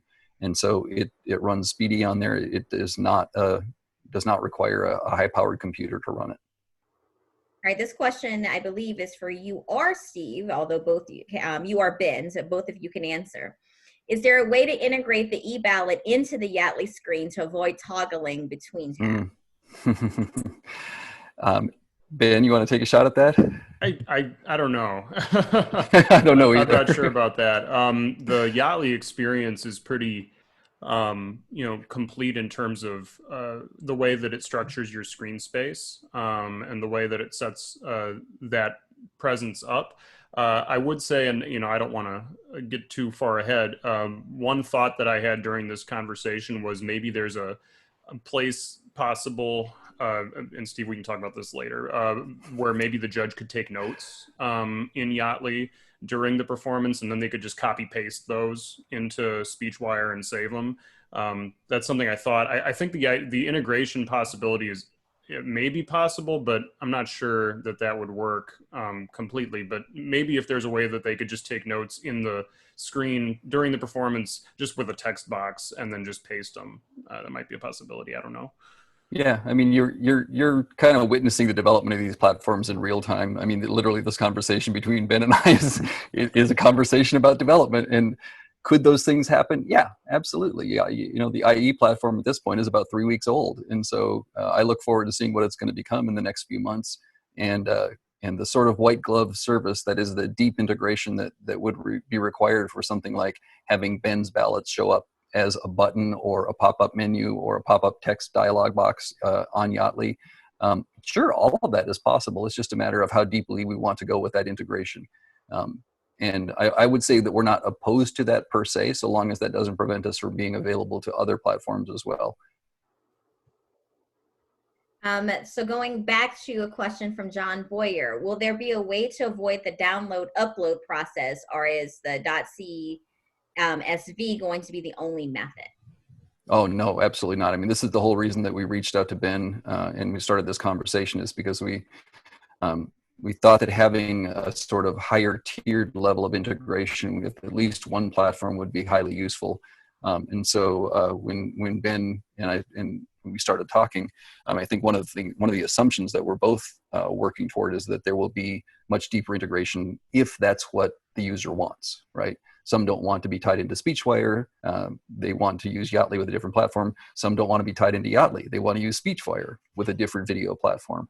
And so there will always be that option to separate. But I think that we're certainly building toward a more closely integrated relationship where instead of downloading the CSV file from Speechwire and then uploading it to Yaatly, there'd be a one button option, or perhaps even an automatic option that you set as at the beginning of your tournament that says, yep, I'm going to be a Yaatly tournament with Speechwire, and it automatically creates rooms on the back end that you don't even pay attention to. It just does so.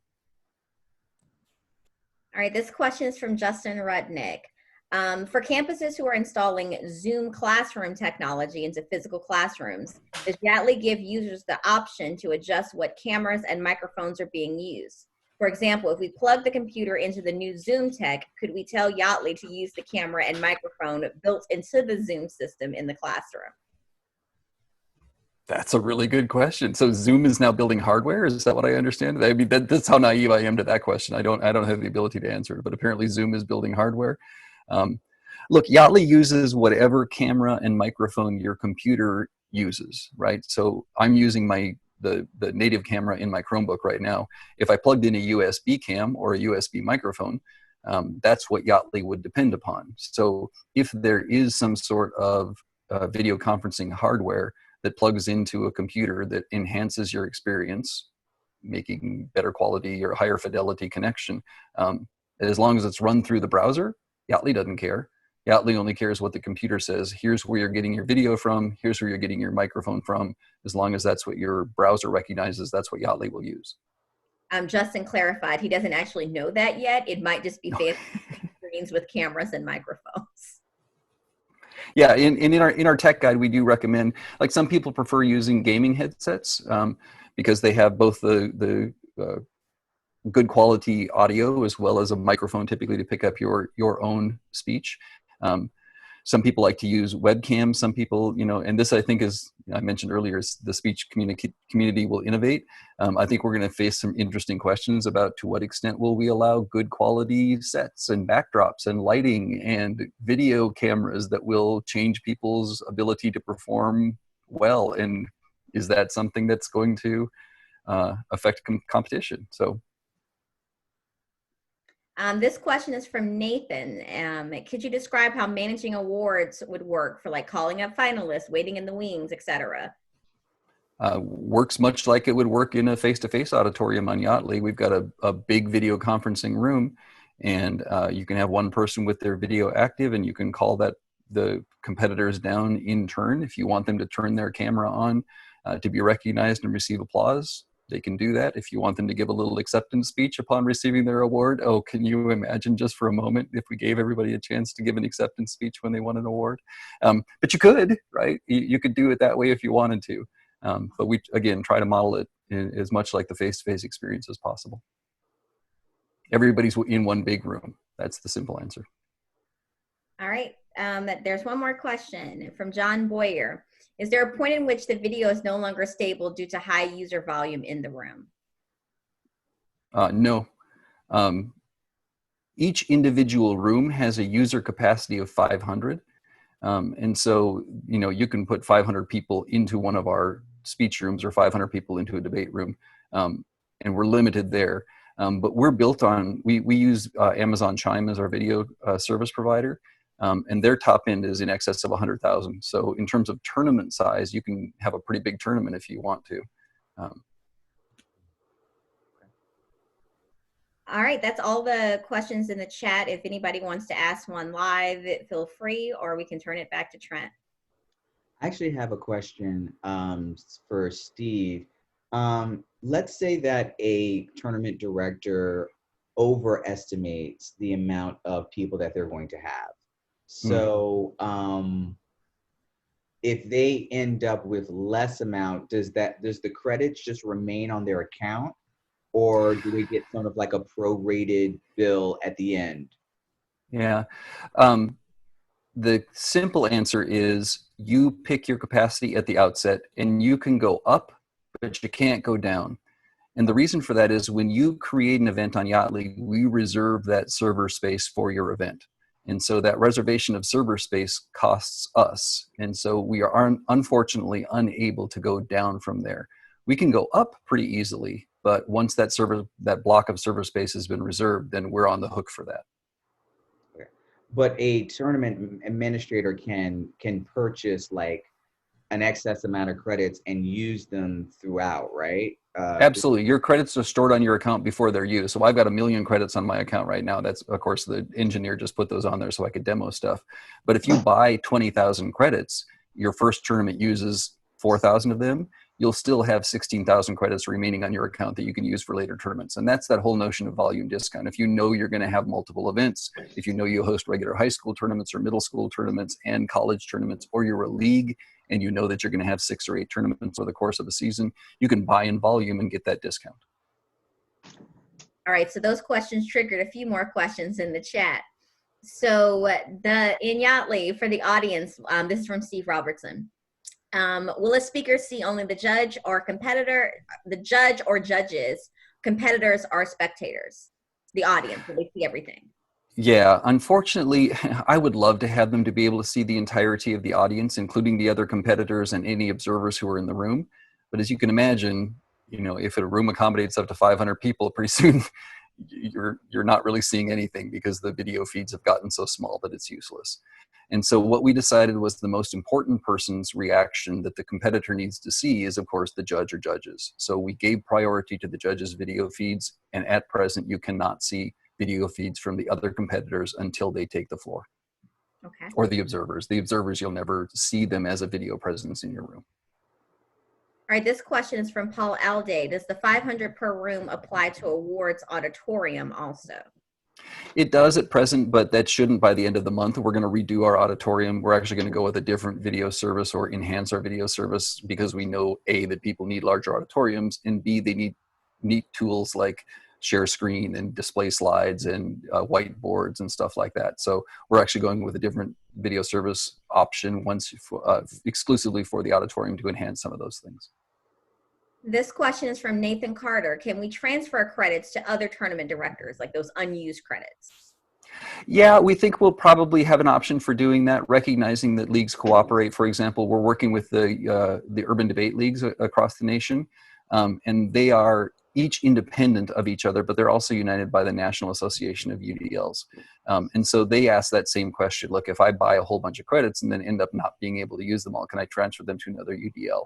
So yeah, that seems reasonable to us. Those are your credits, that's your property. You should be able to give them to whomever you want.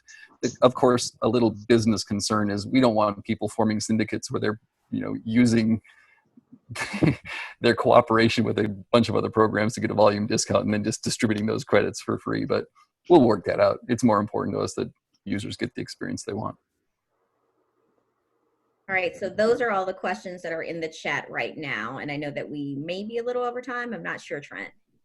Actually, we're right at 1:30 is when we were supposed to do Speechwire with Zoom. So it's a 1:28 now. So can I have Sure. Trent, can I have just one more minute? And I apologize. One thing that I forgot to emphasize as much as I should have is that social dimension of Yaatly.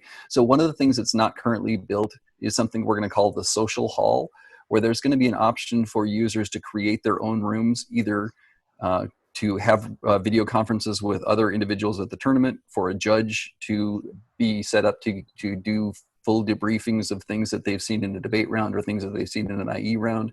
But it's going to be an option for users to create social rooms in addition to the tournament director creating competition rooms. So we're trying to enhance that experience that students or that competitors or participants would have on Yaatly and try to increase the chances that they would have those sort of incidental moments of contact with other people. We've also even toyed with the idea of putting up like themed rooms, like have a discussion about this in this room, or perhaps play this game together in this other video conference room. So if there are ideas that y'all have about what you would like to see that would enhance the social dimension of being present on Yaatly together, that in some ways would mirror that experience of being at a tournament with people that you like, and having the opportunity to socialize with them, I'm all ears for those ideas. Those are ideas that we're looking for right now. Thanks, Trent. Thank you, Steve. And once again, thank you so much for all the information. I'll turn it over to Ben now. Okay. And thanks, Steve. I always enjoy your sessions, and I always enjoy talking with you. And I'm really excited about what Yaatly has to offer. I think it's going to be really, really valuable this season. I'm going to transition to talking about Zoom. I think as we move along, what we'll find out pretty quickly is that, you know, we're moving from a platform that is specifically geared to speech and debate, and specifically geared to forensics tournaments, which is Yaatly. And we're moving to platforms that are more general use. So these are platforms that I'm only going to be able to tech support so much because they're not mine. And at some level, we are at every step of the way shoehorning something that isn't made for speech and debate into speech and debate. But the reason why I think it's important to still talk about these other platforms is, first off, there is some variation with regard to cost. So some programs may feel that they're not able to afford certain options, so they may need to fall back or choose other platforms that have different levels of cost. Their institution may already have an infrastructure built for a different infrastructure platform like Zoom. So they may already have a lot of capacity, and they may be okay running the tournament on that platform. They may have the administrative people around who can handle running the Zoom rooms and so on and so forth. So I think it's important to have these options out there and to explore all of them. And I want to try to convince you in the next half hour that indeed, if you needed to, you could run your tournament on Zoom for sure, and that you could do so in conjunction with Speechwire. Let me say also that I think that Speechwire is not the only one who could run a tournament on Zoom. I think that you could probably run a tournament pretty successfully on Zoom with any platform, but since I'm running Speechwire, I'll talk about that. So the first thing I want to talk about, and let me try to bring up my screen here, is how you select which platform you want to use with regard to your tournament. So in Speechwire, this is a tournament that I set up in the past couple days specifically to demonstrate the Zoom functionality. I'm not going to go through the entire setup wizard. As I said earlier, I think that's beyond the scope of this discussion. Certainly, if you want to talk about how to set up a tournament on Speechwire from start to finish, I'm always happy to help you out with that via email or what have you. But there is a setup wizard that takes you through every step of the setup process for a tournament and helps you determine all the parameters for your tournament. This one, I've already run the setup process. So we're at our homepage right now where you can access all the different options of Speechwire and run your tournament. If you go to the control panel, there's a button here that says e-balloting settings. I may change that terminology because now it's becoming more of like a virtual tournament settings, whereas before it was just turn on or off e-ballots. So right here, I have a video platform option, and I've selected Zoom. So you have all the different ways currently. I don't think you can actually see them, so I'm going to read it. And actually, let's see here. Is my video lagging? It looks like it's lagging. Okay, let's try to refresh that real quick. Take me back. May have to do a screen share if we're just lagging out. Okay, it appears that we're lagging. So I'm going to go ahead and just screen share. Let's put this over here, and we'll go ahead and do this. So share screen, and I'll share this. Okay. All right, so that may be better if I now go to there. Okay, so can you see the Speechwire screen right now? Yes. Okay, cool. All right, well, sorry for the technical difficulty there. So if I now go to control panel and I say e-balloting settings and I select what I want, you can go ahead and see that we've got in-person, asynchronous, 8x8, Yaatly, Zoom. So you select whichever platform you want to use. Once you've said I want to use Zoom, you're in shape now to run the tournament on that platform. The Zoom platform wouldn't require you to actually have people have student accounts, which I'll talk about a little bit later, in order to use it. So basically what you need to do is you need to create rooms. And the rooms are essentially going to be the breakout rooms that you later have in your Zoom calls. I like basically viewing this as kind of creating wings. So in a building, you might have a 101, 102, 103, like a 100 wing. And you might schedule your interp events there. You might schedule your public address events in the 200 wing. basically, I envision each of those wings being a separate Zoom call. And that Zoom call would be administered by a Zoom room manager, or I've taken to calling them proctors. It's basically the person who's a member of your tab staff who's administering that call and who's putting people into their breakout rooms. So if I go to rooms, I can go ahead and add whichever rooms I want to add. So I'll go ahead and add like 102, 103, 104. And then if I go to my edit room list, I've got my rooms listed right here. There's also a spot now on this rooms page, if you've chosen to use Zoom for your platform, where you can add Zoom meeting URLs. So I added one that I was using yesterday. It's just this generic Zoom call, which no longer exists, but I called it the speech prelim Zoom call, and I added it with the URL. And right now, what you can do if you want to choose which of your rooms are going to be in each of those Zoom calls, you can edit a room, and then you can select which Zoom call you want to have it in. So right here for room 101, I've got my speech prelim Zoom call, and I've set that. I'm going to be working on a way to do this in mass. So essentially you could just say, here are the rooms that I want on the speech prelim Zoom call, and select like all 14 of them at once so that you don't have to go into each one. So that way you can sort of determine which of these URLs that you've set up, which of the meetings that you've created in Zoom corresponds to which of your rooms in Speechwire. Then you would need to select which rooms you want to use for each of your events. So you would say, click here to assign rooms to competition groupings.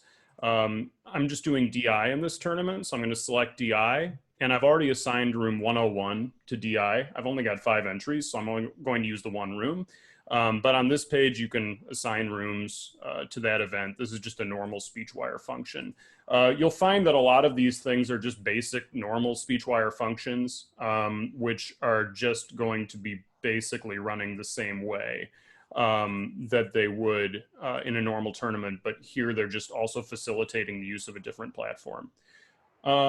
So after that, once you've assigned your rooms, you can schedule your tournament. So I'm going to go ahead and I'm going to click Scheduling Manager. Get rid of that so we got a little more space. So I've clicked Scheduling Manager. I'm going to say Set Section Structure. I'm having my one section of DI. We're going to ignore all the other events, but in a normal tournament, you would have more events and more people entered. We're going to schedule competition groupings. I'm going to go ahead and select DI and click Schedule. And then we're going to say, yes, schedule now. So that has created my DI schematic. I'll auto assign judges for DI, auto assign, yes, schedule now. And now if I view my schematic, here we go. So I'm judging these students in this order in DI in room 101. And again, that corresponds to a breakout room, as we're going to see momentarily. The next step, and this might be one that a lot of people are unfamiliar with, is going to be to post the schematic and release the electronic ballots. So Speechwire has offered electronic ballots for a little while now, for 2 or 3 years, maybe 4 years at this point. There's been a lot of buy-in in some communities. Every community buys into it at a different rate. The college speech community on my end has bought into it a little bit. We've tested it out. It works well from what we can see. Obviously now we don't have a choice anymore, so we're going to go in a little bit faster. But basically, in order to give these ballots to the judge, this is a step that's usually done about 30 minutes before the round. You just go to Posting Center, you say Release e-ballots, and you select the rounds that you want to release. So let's say that it's 8:30 a.m. and my round 1A starts at 9 a.m. I could just check all of the Flight A events and then click Perform Release as checked. And then that puts the e-ballots into the judge's accounts. And then I can return to Posting Center and I can say Post Schematics. And I can say Dramatic Interpretation, Perform Posting as checked. And what that does is that puts our DI schematic up on the website so that then the students can see which breakout room and the judges can see which breakout room they're in. So if I now return to my homepage and I am now going to go to the e-balloting area. So this is currently located at ballots.speechwire.com. I'm actually going to be moving that to live.speechwire.com because it's now also going to be where students log into their student accounts and where they can access links to the video rounds that they are taking part in as well. So this is the basic homepage for the electronic ballots. It's quite basic. You can go ahead and see I've now assigned myself this test tournament Zoom DI round 1 section A. So I'm going to click on that, and I'm going to click here to start the round. So what that does is it opens up your electronic ballot, and then if I am on the manager's side and I look at my dramatic interpretation schematic, I can see that that round started at 12:39 Central Time. That's what this tournament's set up in. And it's currently out, which means that the round is in progress. You can also view all of the e-ballots for a certain time slot on the same page, on another page on the site. If I am now on my electronic ballot on the judge's side, you'll see that there's a link that says click here to enter live video round. That actually takes you directly into the Zoom call that you set up as the manager. So in this way, you know, there's a few ways that you can go about this basically. The most basic way is to just as manager, you know, keep all of your Zoom URLs, email them all out to everybody ahead of time. Say, if you're judging these events, you're on this Zoom call. Here's the link. If you're judging these events, you're on this Zoom call. Here's the link. And that's good information for people to fall back on if they need it. But I wanted to make sure to try and make it as simple as possible so that if you're on an electronic ballot, even though it's in a central Zoom call and this isn't going to take you into the breakout room itself, which isn't actually possible because at this point it doesn't exist yet, you can at least get directly into the correct Zoom call by clicking a link in Speechwire. So I'm going to go ahead and click on that. I'm not opening the meeting because I will end up leaving this meeting, I think. So we're not going to do that. But that's how easy that part of the process is for the judge. I'm now going to get a little bit into the theoretical, and I'm going to go more into this in the next phase when I talk about 8x8. But students starting this year in Speechwire will also be able to have accounts. And I'm going to pull up actually my account here. I'm going to go to your account. I'm logged in already as myself. I do not want to go to registration. That was the wrong thing. I want to click on team roster.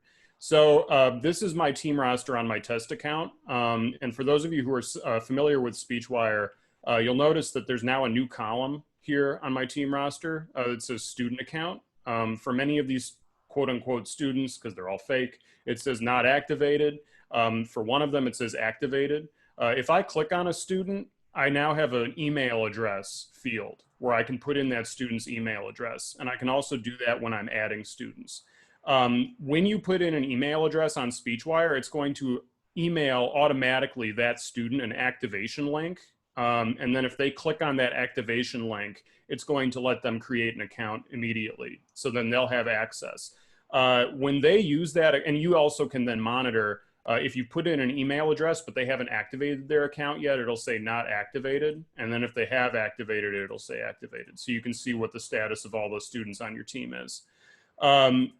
Once they've activated it, they'll be able to log into a similar interface to this electronic balloting. I'm still working on that, but it will, instead of showing electronic ballots, it'll give them access to the rounds they've been scheduled in at the tournaments that they're taking part in. So they'll be able to click on a tournament, and similarly to the judge, they'll be able to get a link to click to enter the live video round.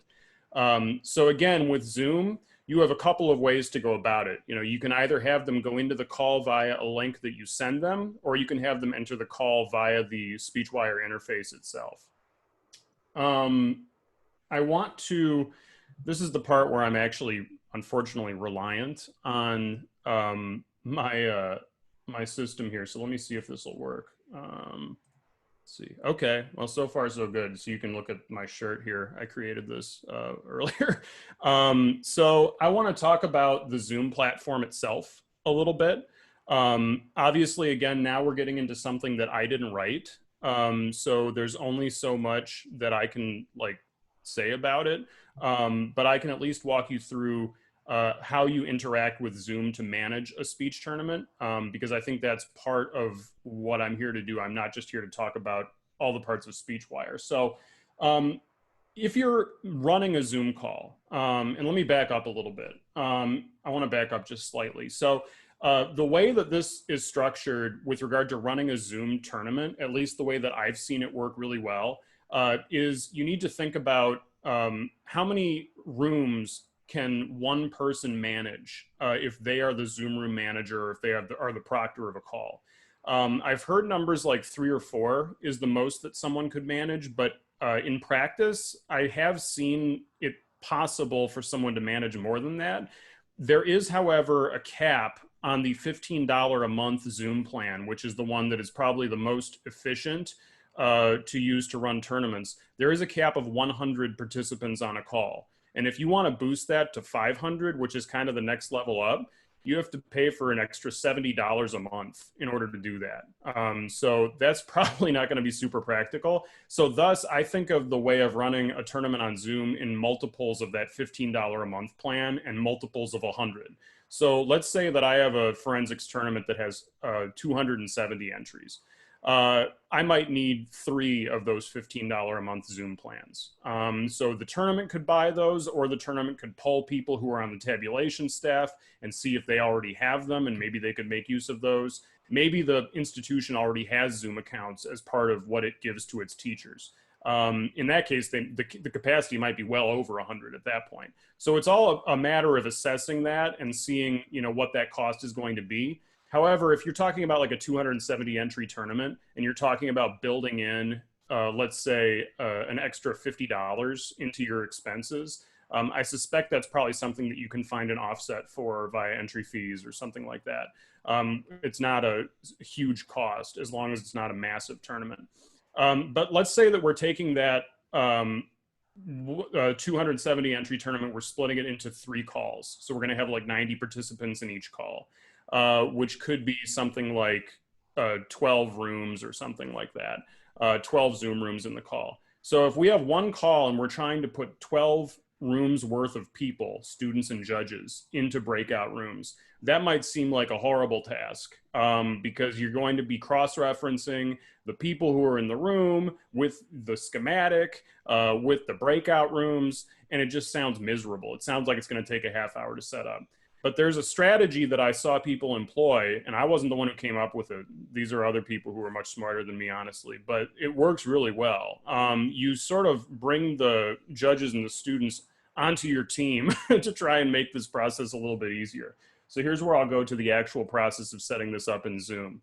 So I've got my setup here. This is basically the bottom of a Zoom call. And you'll see that there's a button there that says breakout rooms. So if you're administering a Zoom call, you'll have that breakout rooms button. And if you click on that breakout rooms button, and what I would say is in terms of timing, you're probably releasing your e-ballots and posting your schematics like 30 minutes before the round. This is all stuff that I'm talking about doing actually before the tournament. So when the proctor creates the call. They can create the breakout rooms right when they create the call. When they click that, they'll get this pop-up that says, assign participants into however many rooms. Do you want to do it automatically or manually? You do not want to do it automatically because then Zoom's going to schedule your tournament. And it will take, no algorithms into approach. It'll just schedule your tournament. So you want to say manually, and you want to say, we're saying 11 rooms on this call. Okay, so then you click create rooms. Once you've done that, you'll end up seeing something that looks like this, where you've got your breakout rooms. They're not started yet, and they all come in being named breakout room 1, breakout room 2, breakout room 3, so on and so forth. So you could just go with that, but if you have multiple calls going on and they're all breakout room 1, 2, and 3, it's going to be confusing as to which call, which room is which. So what I say is when the proctor opens up the Zoom call to start the day and they create those breakout rooms, I would encourage them to just take a moment and rename those breakout rooms to match the rooms that they're responsible for in Speechwire. So that'd be like 101 through 114 or 101 through 111, what have you. And it's just a process of clicking rename and typing in the name. It'll take 2 minutes. It's not a real big deal. And you only have to do it once for the tournament. Once you've done it for the Zoom call for the first round, you're done because those rooms will actually persist throughout the rest of the Zoom call. So the strategy that I have, and now we've moved forward, we've posted our schematics, we've released our e-ballots. The strategy that I'm sharing for having people make it easier for the proctor to put them into rooms is that they can rename themselves. So if they right click on themselves and click rename, they can then rename themselves and put their room number, which they got from looking at the schematic, which you posted online, in front of their name. So if they say, instead of Ben Stewart, I'm 102 Ben Stewart, that's basically me saying, I want to go to room 102. When you open up the breakout rooms, that's the one that I want to be into. And then when the proctor, a few minutes before the round, goes to assign people into their sections, when they have the breakout rooms in order like this, I actually screenshotted this at the wrong time, and there's only one person in there because it's my cell phone. I could only get 2 people in this call. But imagine that there are 50 names here. They're going to be sorted in order by breakout room. So you're going to have the 101s first, the 102s next, the 103s after that. So all you got to do is go down the list and click assign, and then check the boxes for 101, 101, 101, 101. Then assign 102, 102, 102, 102, 102. So in that way, you can get people assigned probably within 5 minutes, even for this number of people on the call. And then once you've gone ahead and done that, when it's time to start the round, all you have to do is go down to the bottom, click open all rooms. That'll go ahead and send those people into the rooms that you assign them to. We all know that not everyone will have renamed themselves properly. Not everyone will have been there on time. Not everyone will have heard your instructions. So hopefully with these instructions, you get to a level where maybe you have 80% compliance, where 80% of the people just go into their rooms immediately. But for the ones who didn't, you can just ask them, which room do you need to go to? Okay, you need to go to 104? Okay, and then just assign them manually to that room. And in that way, those people should end up being, everyone should be in their room for their first performance, or the room that they're judging. I would estimate within 10 minutes, within 5 to 10 minutes, which should be plenty of time. If someone's cross-entered, all they have to do is leave the breakout room at the end of their performance. If they have to leave the call, that's okay. They can actually leave the call and then go back to their Speechwire account and open their other section, and then they'll have a link to the live video round in the other Zoom call. And then they can ask the proctor of that call to put them in the breakout room, which is where their second performance is in that pattern. So in that way, it's just like leaving one room, walking down the hall and entering another room. There's just a person who's basically like at an info kiosk who has to help you get there. And the last thing I want to talk about with regard to the Zoom interface is, as the manager of the call, you can send broadcast messages into each of the breakout rooms that you're managing. And you can also close all the rooms, which you of course only want to do at the end of the round, once the performances have ended for that round. So that's basically the setup of running a tournament in Zoom with regard to Speechwire. When I think about the proctors, basically I correlate them to tournaments or tab staff that you might have been using for other duties in the past.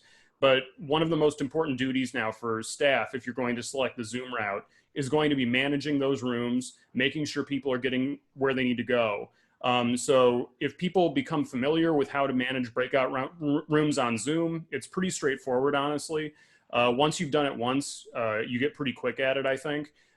That's just a very important role. I will harken back to something that Steve said earlier, which is the concept of Zoom fatigue.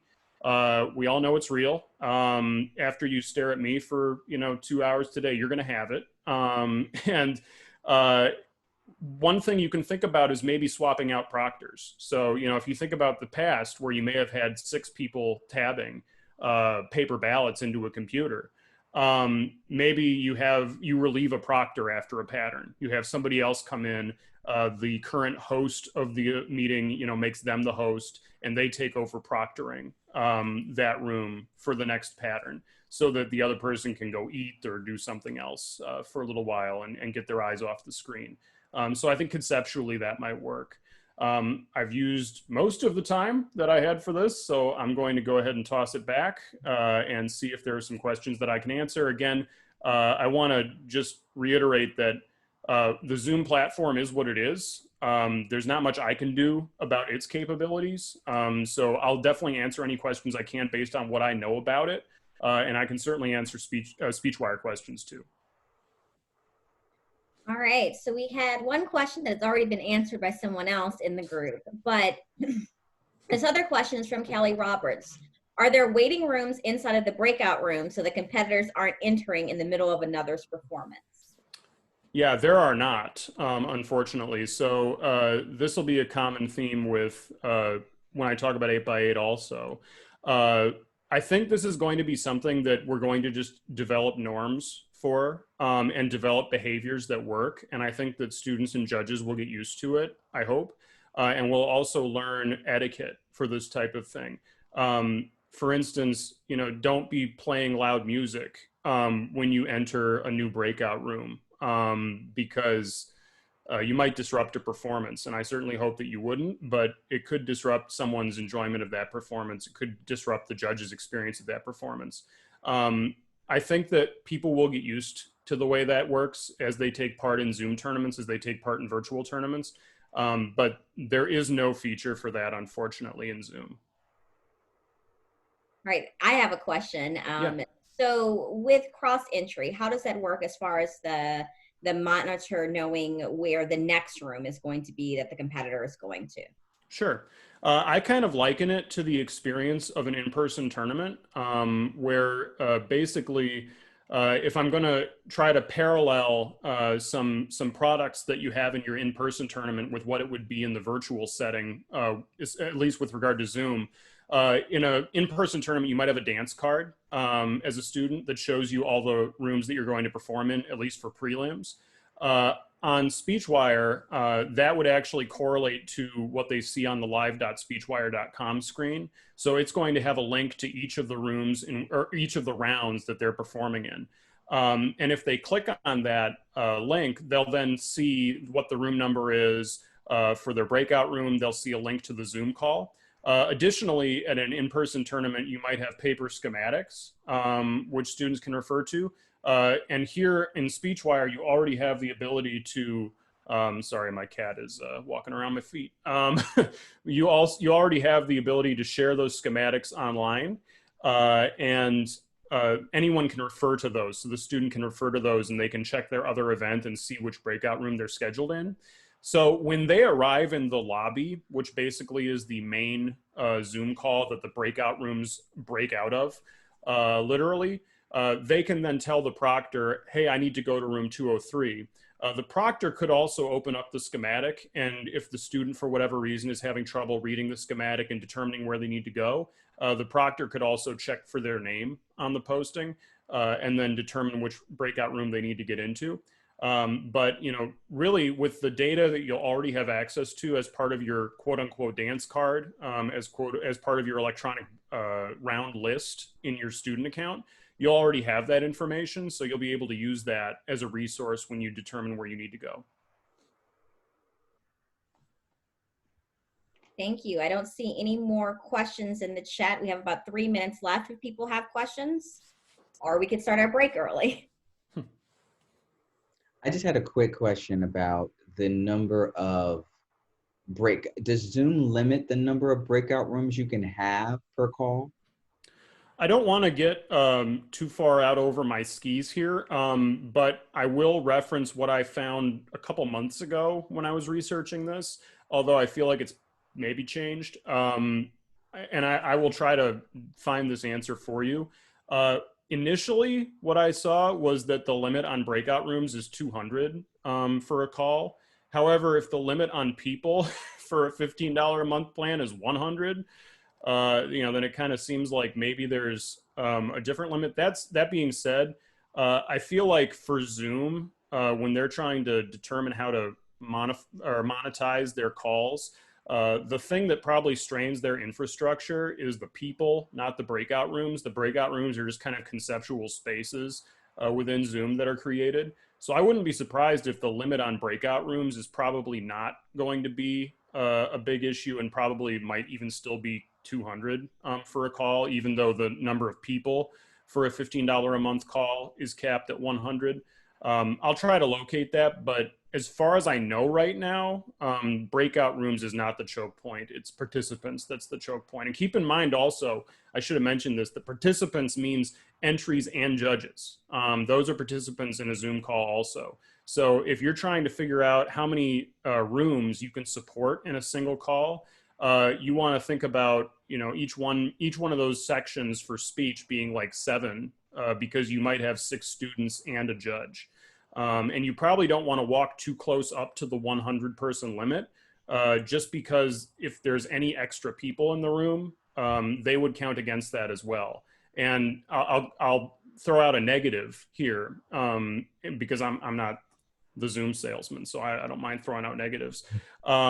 Spectators could be an issue here. And I'm not sure how well this approach works for spectators unless you are really limiting the number of rooms in a Zoom call. And if you have a smaller tournament, it really might not be a problem. You might be able to have only like 5 rooms in a call, and then just say, hey, if people want to spectate, no problem. Just add, tell the proctor where you want to go. They'll send you in there. Just be quiet when you enter, and you can go ahead and watch performances.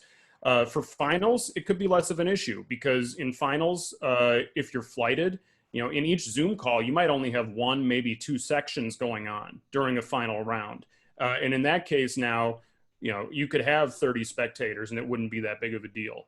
So in that way, it actually does scale up kind of well. But for prelims, I feel like spectators might be something that may not be super possible with the Zoom approach.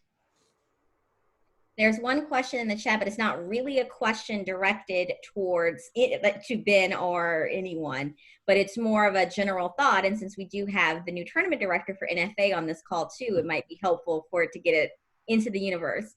So this is from Brian Swafford. Would it be better in the various national organizations?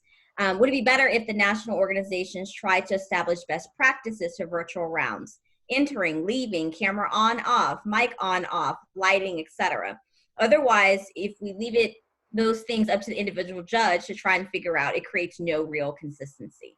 And I think that that's something very real for us to consider. And I know that some of the orgs are talking about it. I know that AFA is going to be releasing what counts for qualifications and stuff soon.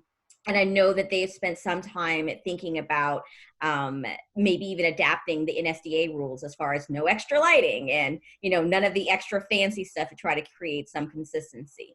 But for everybody else, that might be a good thing for us to think about as a community. All right, so we're at 2:01, which means that we are now at our break time, so we don't get into full Zoom fatigue. We are going to be using the exact same link to come back at 2:30. If you do turn off your computer or leave, you will have to log back in, but it's the same link. We're not going to change into the new link until we get to the asynchronous tournament information later. So see you all at 2:30, and we're going to stop the recording now too. There we go. Great. So welcome back to the host tutorials. We just had our first part of our first session where we got a great introduction to Yaatly from Stephen Johnson, as well as the way to integrate it with Speechwire from Ben. And then of course, we just finished up talking about how to use Speechwire potentially with the Zoom platform. We're gonna move on now to finish out session 1. And talking about, Ben is going to talk about using Speechwire with, I hope I'm saying it right, which is Jitsi. I think I'm saying it right. I hope so. Followed up by that with Danny Cantrell, who's going to talk about using ForensicsTournament.net with 8x8. And Ben Stewart's also going to address 8x8 as well. So I will once again turn it over to Ben Stewart. Thank you. And before I begin, 2 things for the good of the order. I want to first thank Trent and Tamika for all the work that they've done putting this together. I think they recognized a real need for more clarity from all sorts of service providers in this space with regard to options for running tournaments in the fall.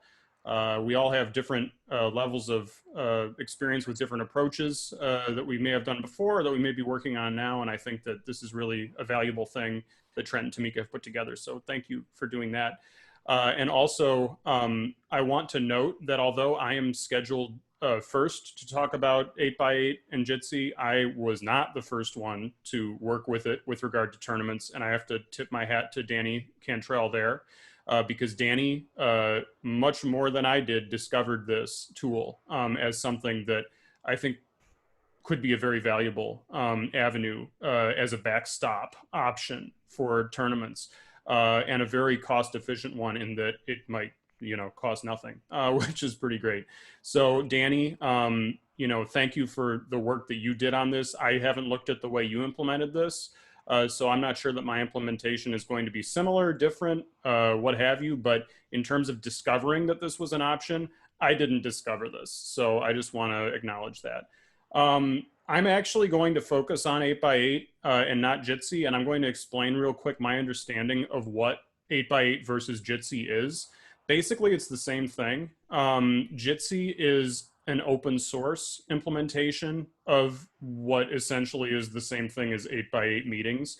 8x8 is run by a company called, 8x8. They provide a variety of different, from what I can tell, communication services to businesses, mostly SMS marketing, email marketing, et cetera, et cetera, et cetera, a whole host of other things too, it looks like, from what I've seen. But one of the things that they provide as a service, and I hope that they never stop, and certainly I see no indication that they plan to stop, is that they offer basically free video huddles or little video meeting spaces at 8x8.vc, VC as in video conferencing. And so I'm going to focus on 8x8, but Jitsi is functionally the same. And there are, I think, differences with regard to the capabilities of the video player or the video app itself. But for all intents and purposes, it's basically the same. So I'm going to talk about 8x8 because that's what I've implemented so far. I might also implement Jitsi because it'd be really easy. Once you've done one, you can kind of just do the other one. But I'm going to focus on 8x8. So the concept here, if we think about where we started with Yaatly. And Yaatly is a full service speech and debate implementation. We're talking about taking a physical tournament and trying to move it online in the most one-to-one way, I think would be, Steve would sign on to that you can conceptually, and they're going to work toward that goal. With Zoom, you still have, spaces that are communal spaces that people have to go before they go to the breakout rooms. Once we go to 8x8, 8x8 is free. There's no cost to it at all. It's kind of provided as is. And my integration with it is really just trying to say, if you need video at your tournament and you have no budget, or you just like the way that I've implemented 8x8, or if you're using ForensicsTournament.net, the way that Danny's implemented 8x8, this will give you video spaces in your tournament. You can have video rounds at no cost. Again, hopefully that never goes away, and it doesn't look like it will, from what I can tell. So I will go back real quick. Hopefully now I've resynced this, so it's not going to stop working on me in the middle of the call, but we'll see. I'm going to go back into the Speechwire tournament area. I've set up this tournament as a tournament that's going to be using, if I go to the control panel and the e-balloting settings, the 8x8 synchronous approach. With Zoom, you probably remember that the first thing I did was create rooms. And I put in the URLs that I created in Zoom for my Zoom meetings. And with 8x8, you don't have to do that. There are no rooms. The way that the video sessions are created is that they are one-off in Speechwire. So when you release your e-ballots to your judges, it actually generates a single-use, really super long string of text, which is used as the identifier for that meeting. They're in excess of 100 characters long. They are super long, very hard to guess, filled with words, letters, and numbers. It's just gibberish. So internally, Speechwire generates those for the sections as the rounds are released. And then when the round is released, that URL is specifically put into the account of each judge and each student who has been assigned to that room. So then they have access to that URL. The particularly privacy-minded and paranoid among you, and trust me, I'm one of these people. I'm very paranoid about this kind of stuff. Maybe thinking, well, couldn't anyone with that URL get into that meeting? And the answer is yes, they could. When you're using this free platform, you're not paying for any level of security in terms of having, for instance, a Zoom room manager who is saying, hey, who are you? Why do you want to go to this room? You want to go to 202? I don't know who you are. Why are you in my Zoom call? Here, the security is by obfuscation or obscurity, where I've generated a single use URL that is going to be used for about an hour to an hour and a half, and then will never be used again. So in order to get into that room, you would have to guess the 150 character or whatever long string, or someone would have to give it to you. So basically, like a student in the room would have to give someone with malicious intentions the URL, which I certainly hope they wouldn't. But one of the things that I'm developing with regard to this is, let's say that for whatever reason, let's say somehow a business is using this for an office meeting, the same 150 character long text. And our students start going into this room and they're like, there's a business meeting going on in here. What is this? So they leave and they tell you as the manager, hey, my room's in use. I'm going to give you a button as the manager where you just go to a section like schematic viewer, and then I bring up DI. Oh, I took away DI. What did I do with DI? Okay, we're just going to do extemp. So I would go to extemp. Oh, I didn't schedule it yet. So if I had a schedule there, which I will in a moment, there's going to be a button where you can just regenerate the URL and then have people go to a new room. So it'll just be a new random URL. So you can just get those on the fly. If there's any problem with a room, you can just get a new room with one click of a button, and then people will go into the new room. So I'm going to go ahead and schedule my tournament in much the same way that we talked about earlier. So I'm going to set section structure. I have extemp. Oh, I have red crit. Okay, got it. So I'm going to go ahead and schedule extemp, which is my test event for this. Hit schedule. Yes. Auto assign judges to extemp. Auto assign. Yes. Okay, so now if I go to my schematic, once again, I've got me judging it. I've got my students here. This time I have no room because I don't need it. There's nothing to reference here. Everybody goes into their account in order to get into their room. So now I'm going to go to Posting Center, release e-ballots. We're going to release extemp, like so. I can, if I want to, still put up a schematic. That's totally fine. So we say perform posting as checked. The schematic is now on the website too. And now I'm going to go ahead and jump into my coaching account. So let's go ahead and change my view here so that looks a little bit more readable. And if I refresh this, I now have my Synchro, which is my 8x8 tournament section here. So I'm going to go ahead and click on that, and that'll take me into where I can start the round. So let's do this. And I can go ahead and say, click here to start the round. So I've let the tab room know now that I have started this round. I've opened up my e-ballot. And then there's a link here to enter the live video round. And I'm looking, I don't think you guys can see the URL, but it starts residue, wizard, stardust, stubbly, shrivel, livable, and then there's just like, 50 more characters of nonsense. So it's going to be difficult for anybody to guess that. That's the security that we have for this approach. And if I now click here to enter the live video round, it's opening up 8x8. I'm going to close it pretty quickly because 8x8 will actually not have my video because I'm currently sending my video to Zoom. But you normally would not be in a Zoom call at the same time that you're entering this. And if you can see behind my face, there's a little semicircle, which is actually a full circle. And there is a couple of circles coming out of it, which means that it is capturing my audio. So if I wasn't already on video, you'd also see the video. It might ask for permission because this is a browser-based video platform. It might ask for permission to use your app, or excuse me, your microphone or your camera. So you'd have to grant that before you can go ahead and take part. But that's basically it. From the judge's side, that's how you jump into a 8x8 round, which again, as manager, you did not have to create the URL. Speechwire created the URL for you on the fly. And all you had to do was release it. So essentially there's no extra work whatsoever to create the video rounds. It'll be a similar process as I talked about for the students, where they'll log into their student accounts. And then they'll be able to click on a tournament and see their dance card for the tournament, and then have live video links to get into their rounds once they've accessed their dance card. And in that way, the judges and the students can get into their rounds. If somebody's cross-entered, they can just leave the round, go back to their account, and click the link to go ahead and jump into their next live video round. And that's pretty much the extent of it. I know I only used 12 minutes here, and I will certainly take questions as well. But I want to talk about a couple of concepts that are adjacent to this real quick. Let me put myself back. So a couple of things that I want to address with regard to this approach before I take questions. And actually, some of this will be with regard to the Zoom approach as well.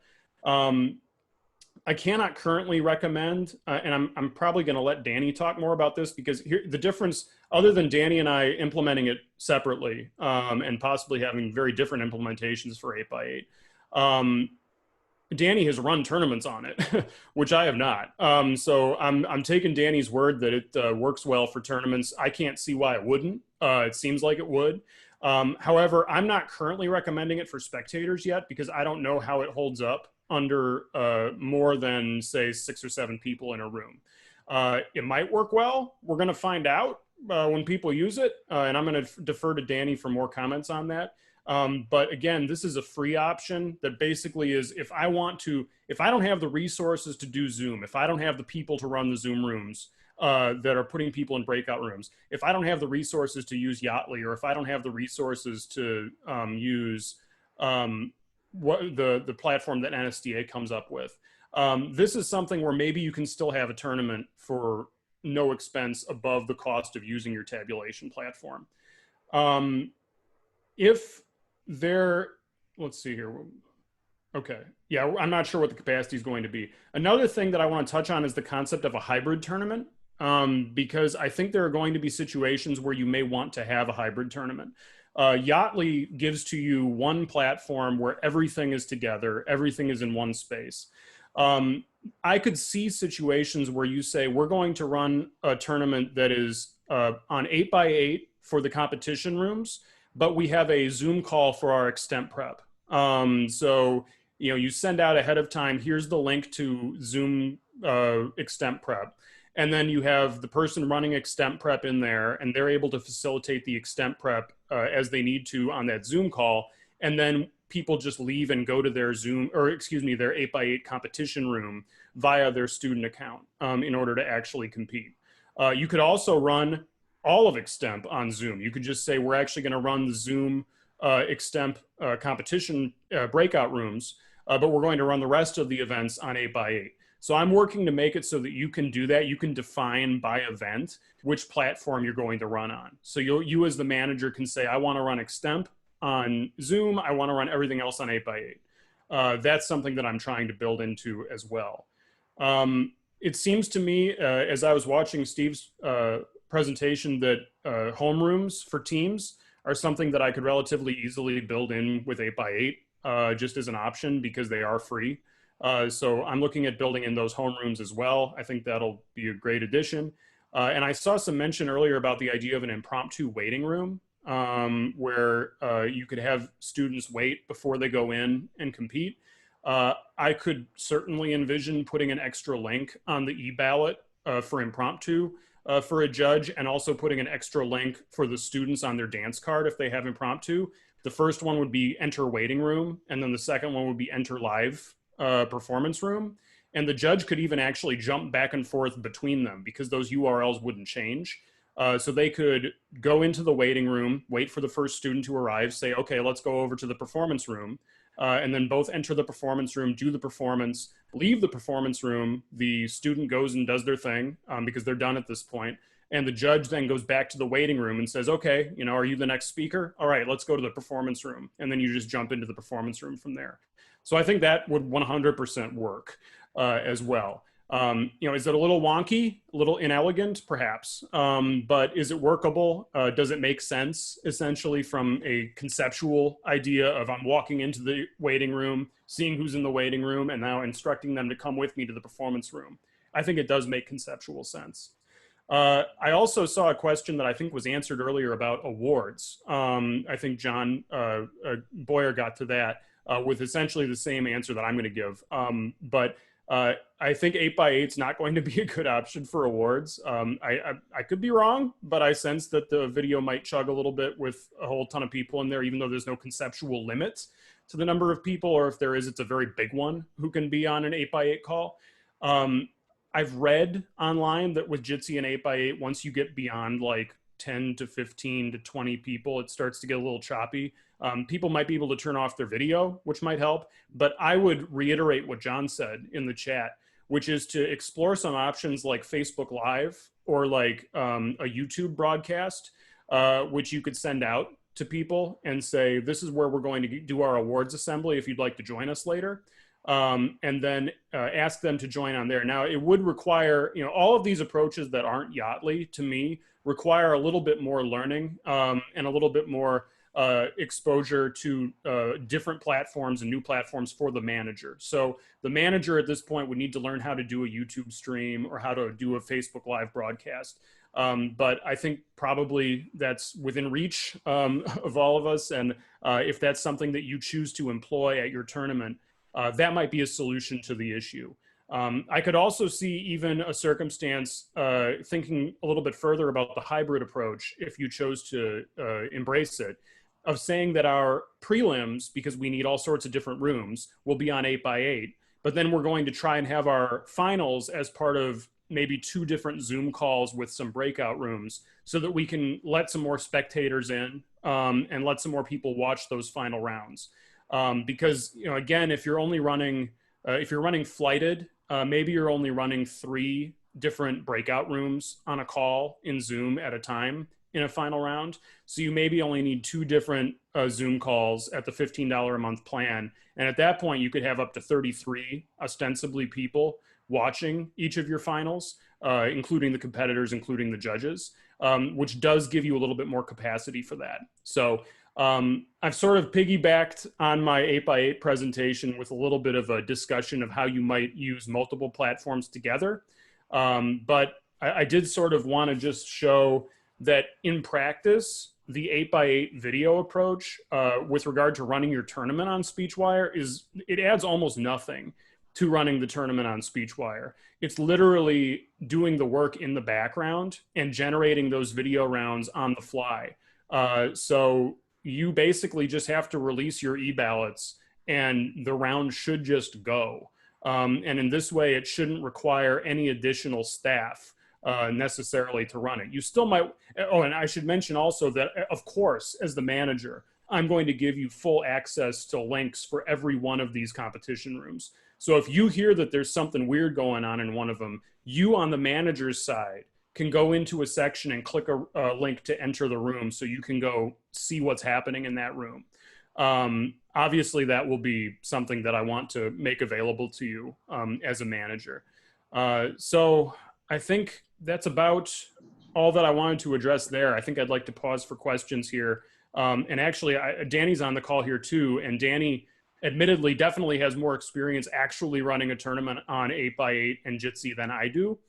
So I can answer questions with regard to the integration with Speechwire, but I'd love to invite Danny to answer questions about how a tournament functions with 8x8 and Jitsi as we transition into his presentation at the top of the hour. I'm grateful for his expertise and grateful for all the work that he's done on this approach already, and also all the work that he's done to facilitate tournaments already in the spring, including running a high-profile tournament in the spring for the community.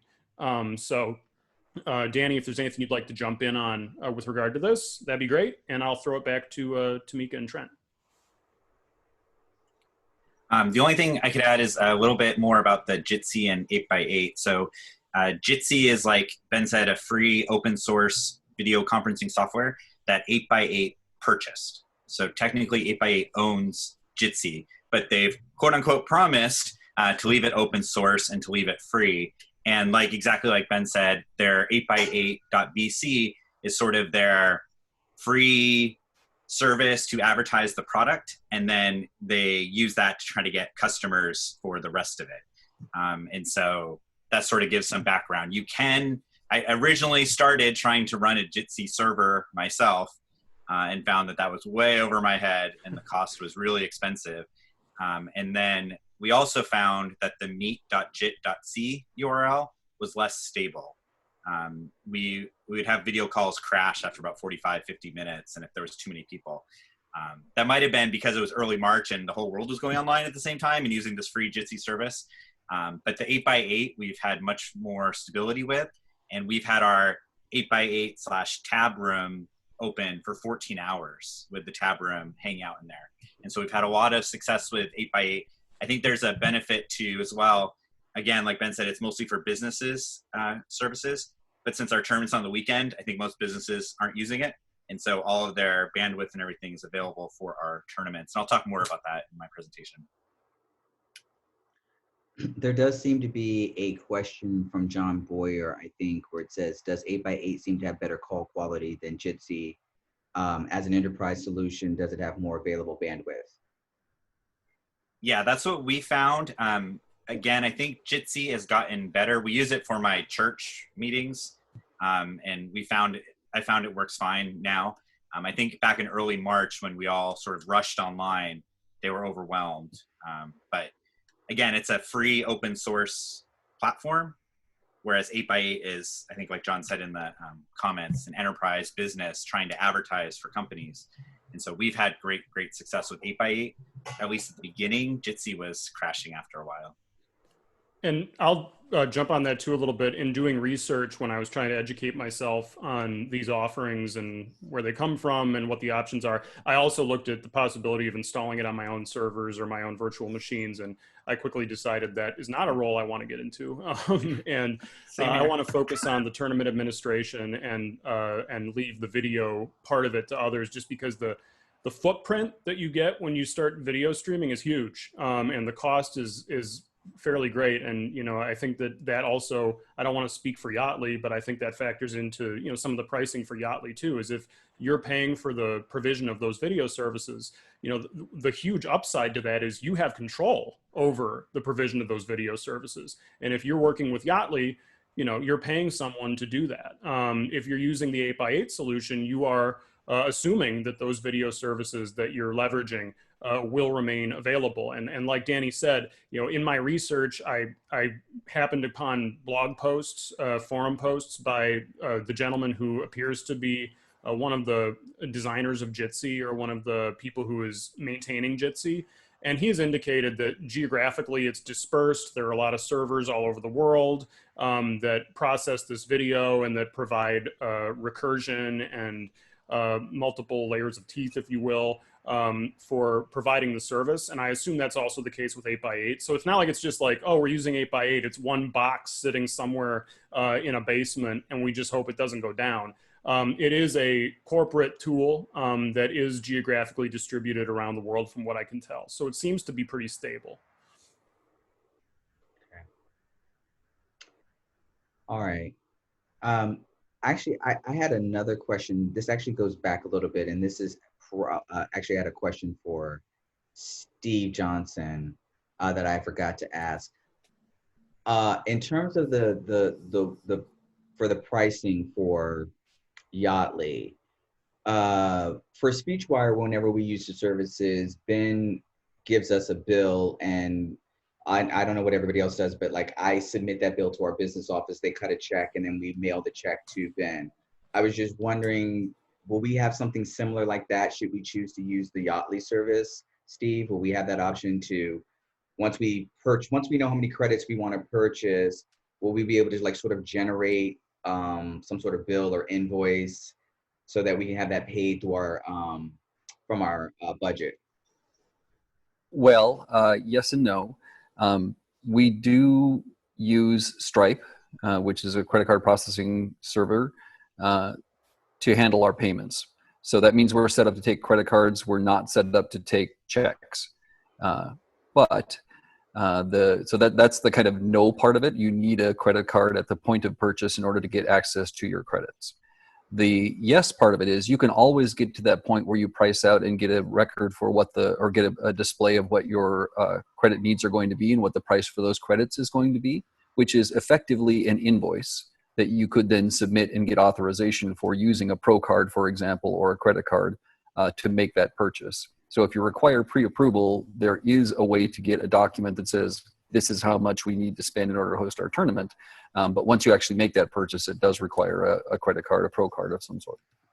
When we make the initial purchase via our credit card, though, it will at least generate a receipt that we can turn of course. reimbursed. right? Of course. Yeah, absolutely. Stripe generates that automatically. It shows exactly what you purchased, the number the card number that you used, et cetera, all that information that's required for most reimbursements. Sure. I kind of have a follow-up question to that because some schools do not have credit cards. My school is one of those where we do not have access to credit cards. Is there any way in the future that you're considering doing checks, because some universities will require the use of checks over credit cards? Yeah, we'll have to explore that on a case-by-case basis. I think what we could probably find a workaround in the immediate, and we'll definitely explore whether or not we have the ability to accept that. Again, because our payment system is automated. I mean, we're two guys in the Pacific Northwest. We don't exactly have an accounts receivable department at this point, and so it's a matter of finding the best automated solutions we have. But we can certainly explore that, Tamika. Does anybody else have any questions for Ben Stewart in terms of how to integrate either Jitsi or 8x8 before we move on to Danny Cantrell's presentation? Great. Well, right on time. I have a quick question. Go for it, John. Ben, can you manually enter URLs with 8x8? Can I create a manual URL myself and then assign it to a competition room, or can I only auto-generate? I could certainly provide the ability to create your own. That'd be very easy. So I'll make a note of that. That's a good idea, just in case you want to specifically send people to a certain place and just get it done with real quick. Yeah, that makes sense. Thank you. There's another question in the chat, but I think that Danny just answered it, but it was whether or not 8x8 allowed for the collection of tournament entry fees, and the answer is no. Yeah. Yeah. Sorry, I missed that. That's okay. It's okay. No, it just seems like that's going to be a big question. I think two of the big financial questions is how do we collect entry fees and how do we pay hire judges? Those are going to be the two big ones, because I know that I know that I'm fortunate at my school that they give a lot of leeway in terms of what we can do, provided all they need is a paper trail from us. But I know a lot of other colleges, universities are very strict. My college has already told me that I can pay judges via Cash App and Venmo, and that's fine. But I know that is a big no-go at a lot of colleges, universities. And in terms of collecting entry fees, the only thing I've come up with is using the Speechwire invoices and sending those out post-tournament, and then allowing for 3 weeks for schools to send in their entry fees via check or however it is they would like to pay. That's the only thing I can think of. But definitely we should be having those conversations. And, if anybody has any ideas, you should definitely find ways to get them out to the community so that we can all, participate in that discussion. All right, so we can now move on to Danny, and I will let him take it away with his presentation on using ForensicsTournament.net, and along with other platforms. All right, thank you again so much for hosting this and putting this all together. Let me go ahead and share my screen. All right, hopefully everybody should see that PowerPoint. Okay, so just let me jump over that. Just a brief introduction. My name is Danny Cantrell. I'm the Director of Debate at Mount San Antonio College out here in Los Angeles area, and I've been the developer of ForensicsTournament.net for about the past 15 years. I took over from Eric Roebuck and just kind of ran with it. And so let me just jump into it. A lot of this is going to end up being sort of a bit repetitive with Ben, so I'll kind of skip through some stuff that he's already covered.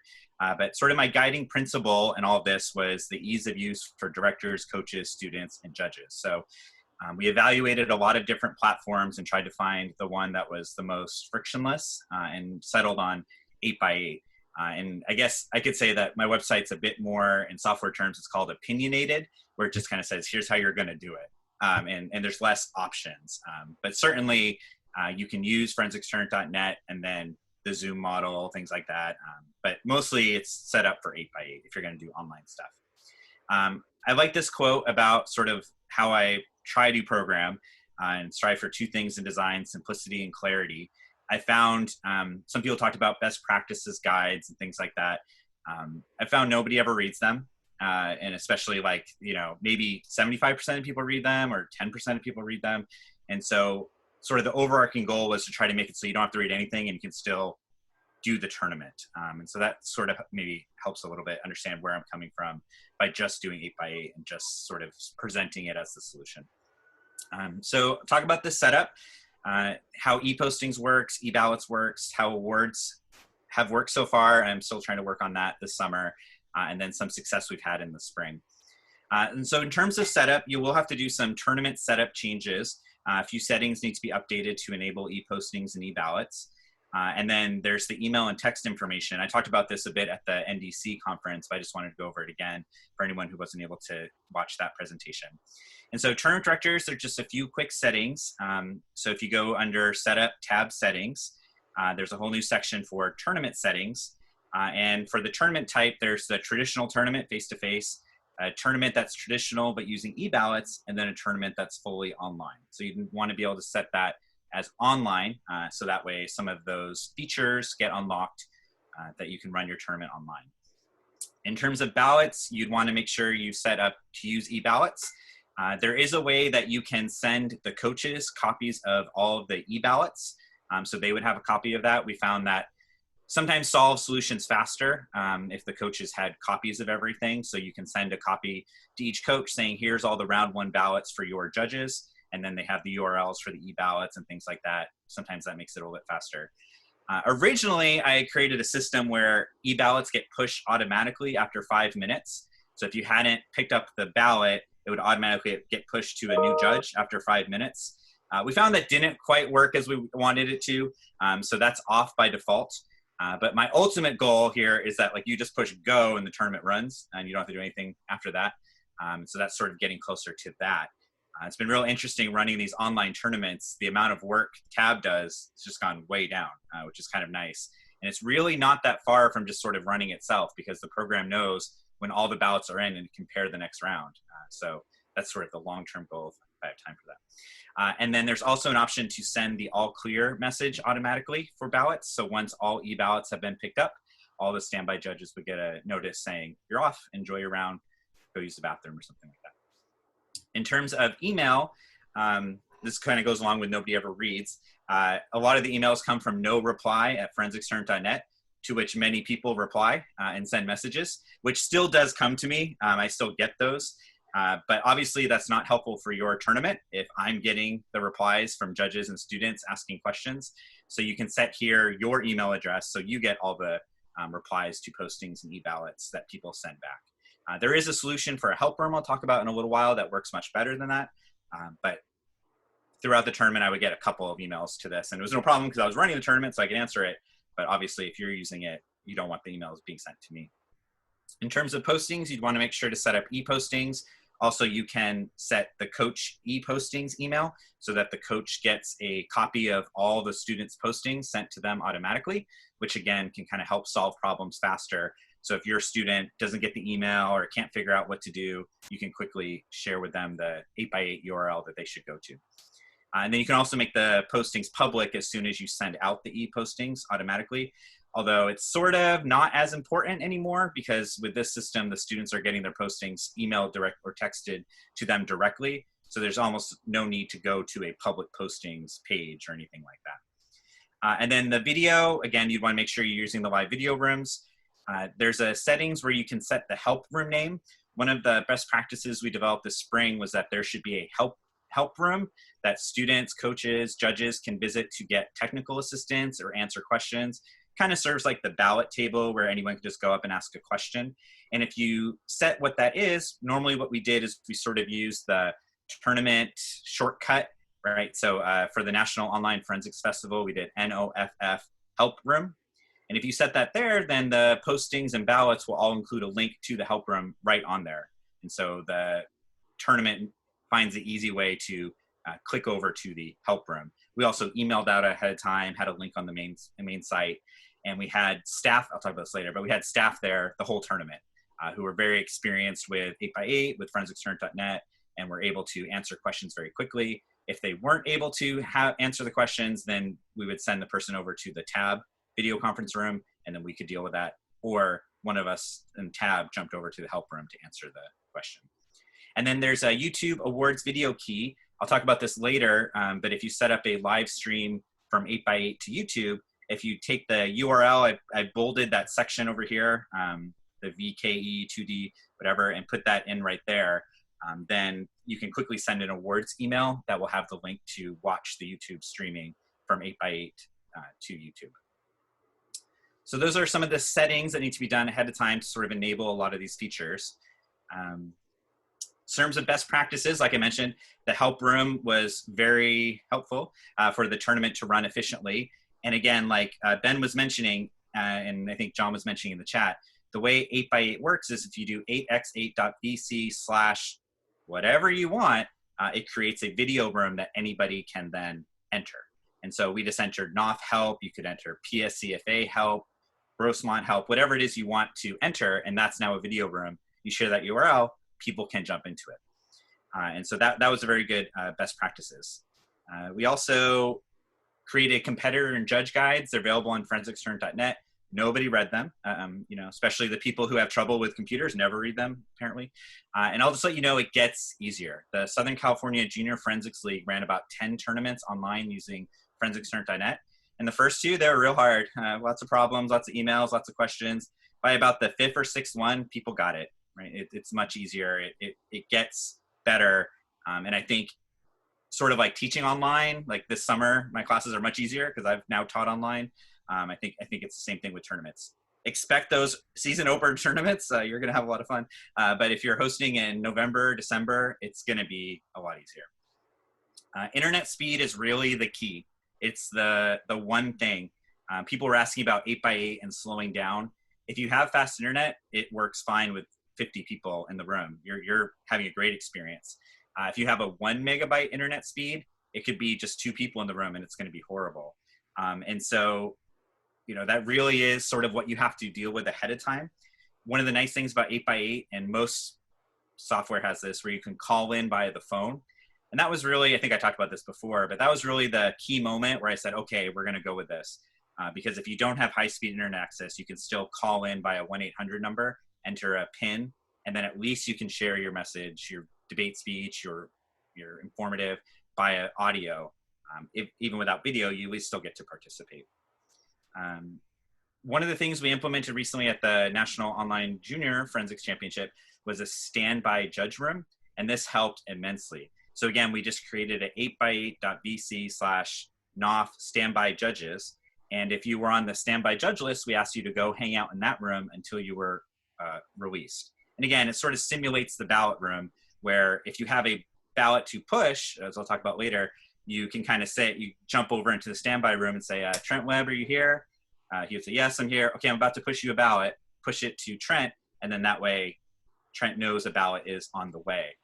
And so that sort of solves the problem we were having earlier in the season, where we push a ballot to Trent, Trent would never pick it up, so then we push a ballot to Ben, Ben would never pick it up, push it to Steve, never pick it up, and the round is delayed 20 minutes.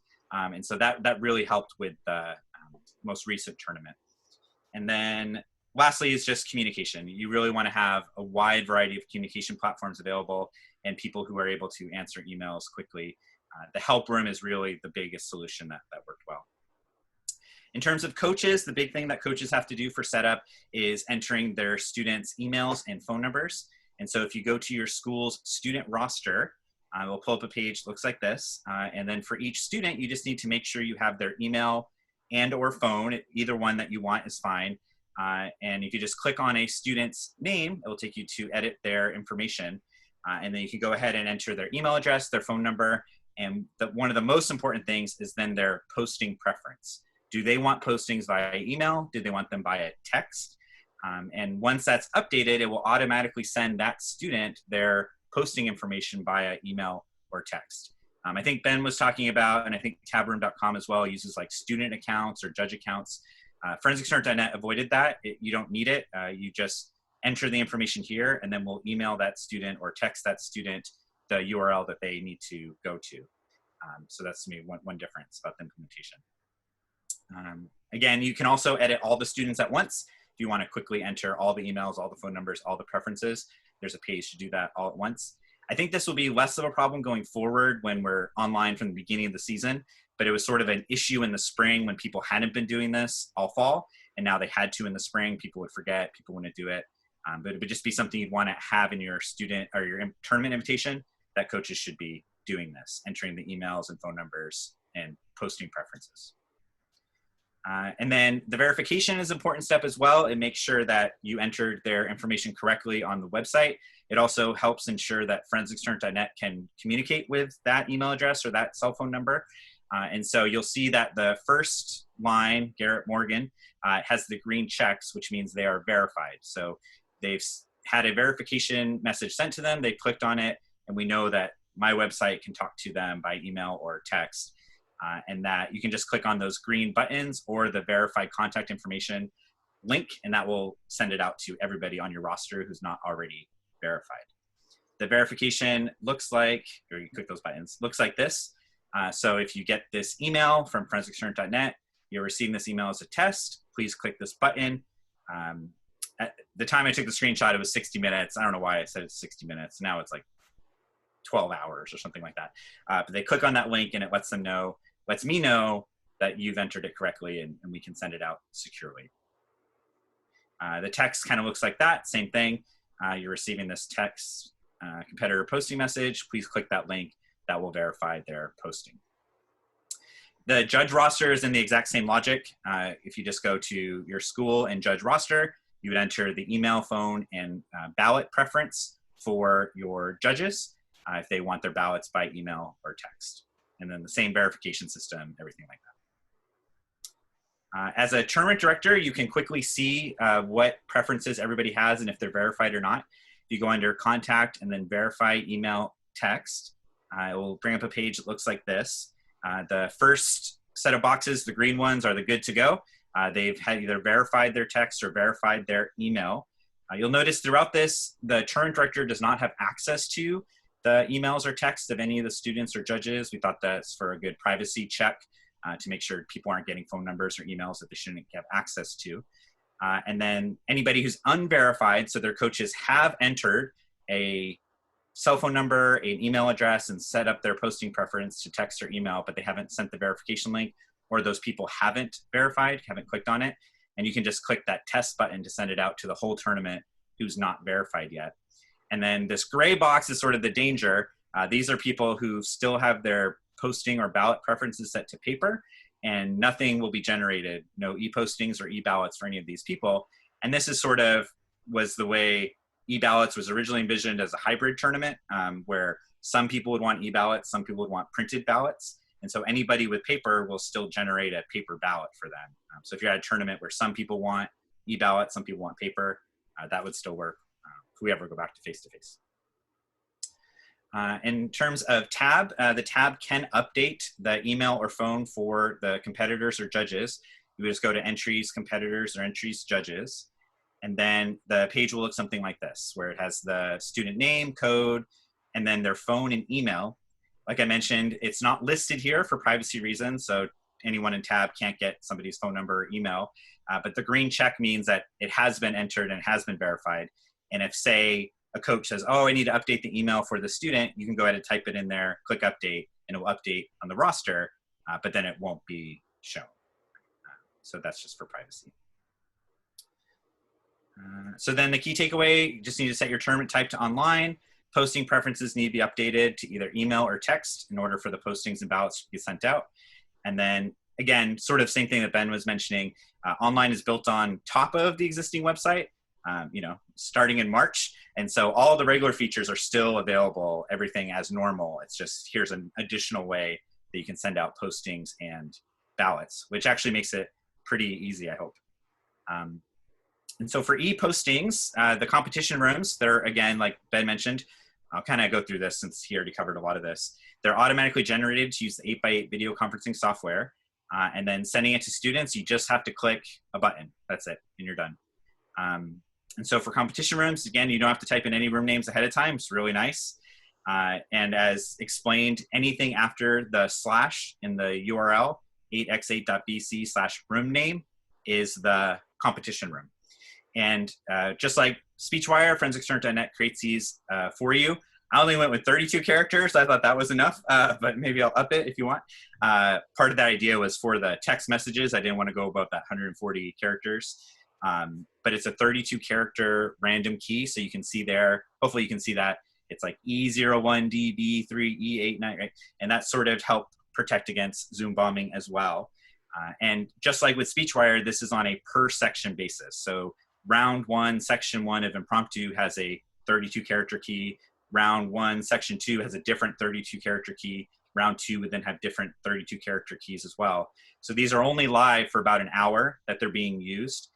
And so far with the 20 tournaments that we've run, there hasn't been a single report of anybody jumping in that wasn't supposed to be in the room.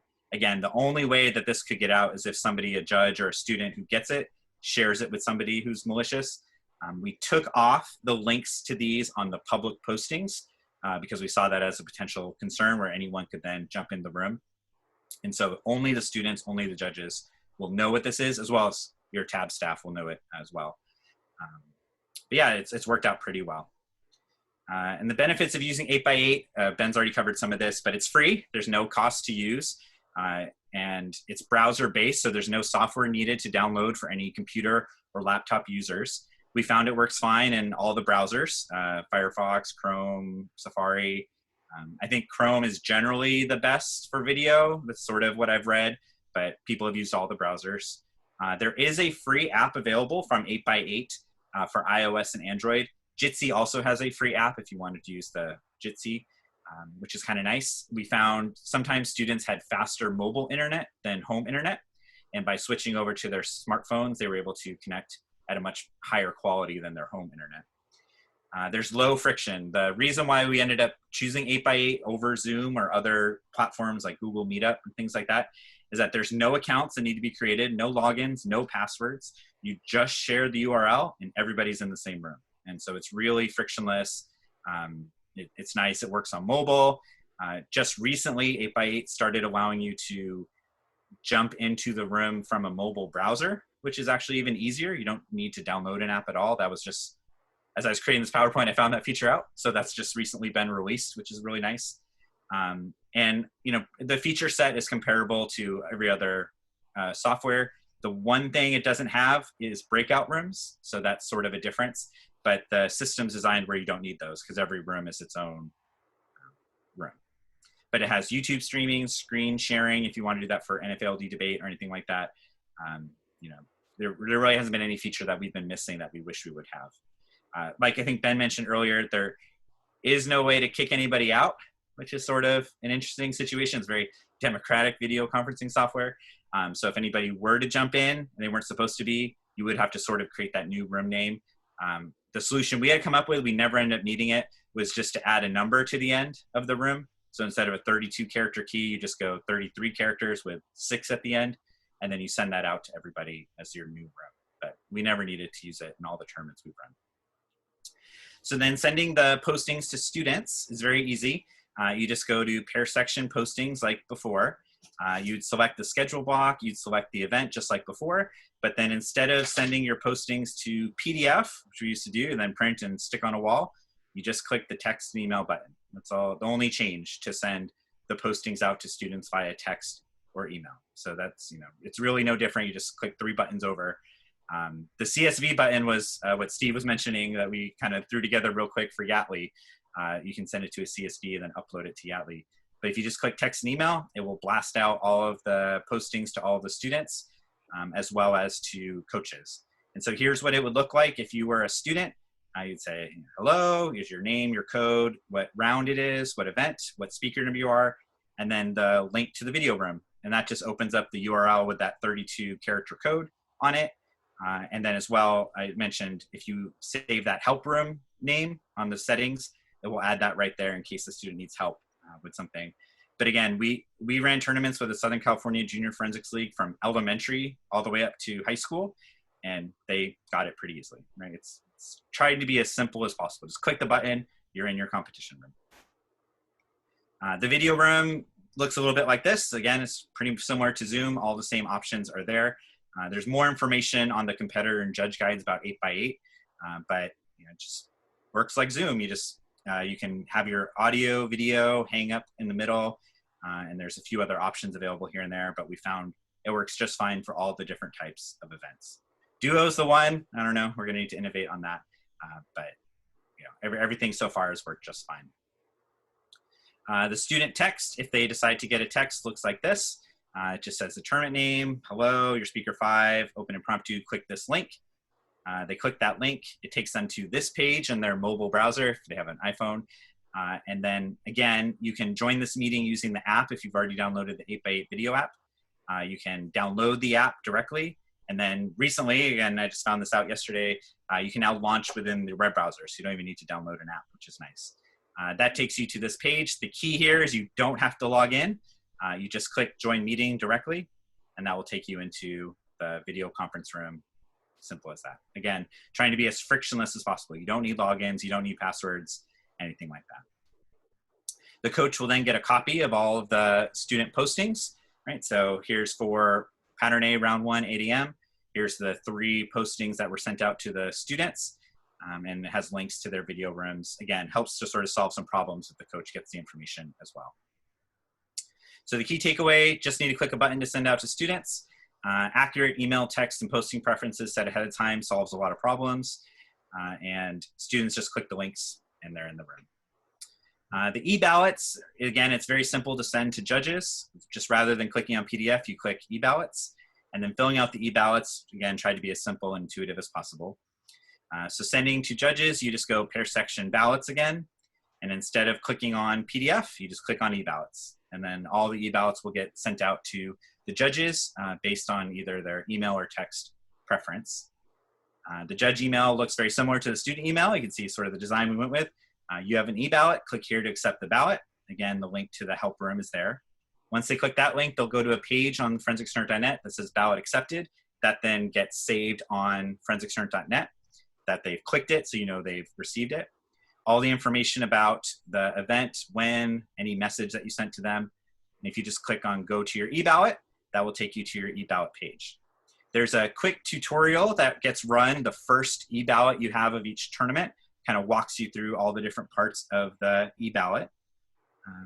The blue button sends you to the live video room. Like Ben mentioned before, it kind of works best if you have like 2 windows open at the same time, or if you happen to have 2 monitors, you can have 2 monitors, one with the video room, one with your ballot.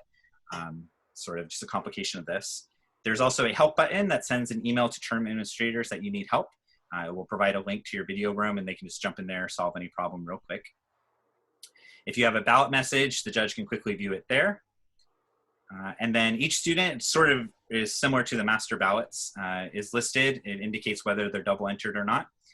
And then if you click on the feedback form, it gives you a place to record the time. There's a quick timer there as well if you want to use that timer. And you can also type in your feedback. It's the rich content editor. So you can use bold, italics, underline, bullet points, numbered, things like that. There is a character count. So if you want to set a minimum number of characters, that feature's coming. I had that originally, but then some terms didn't like it. So we got rid of it.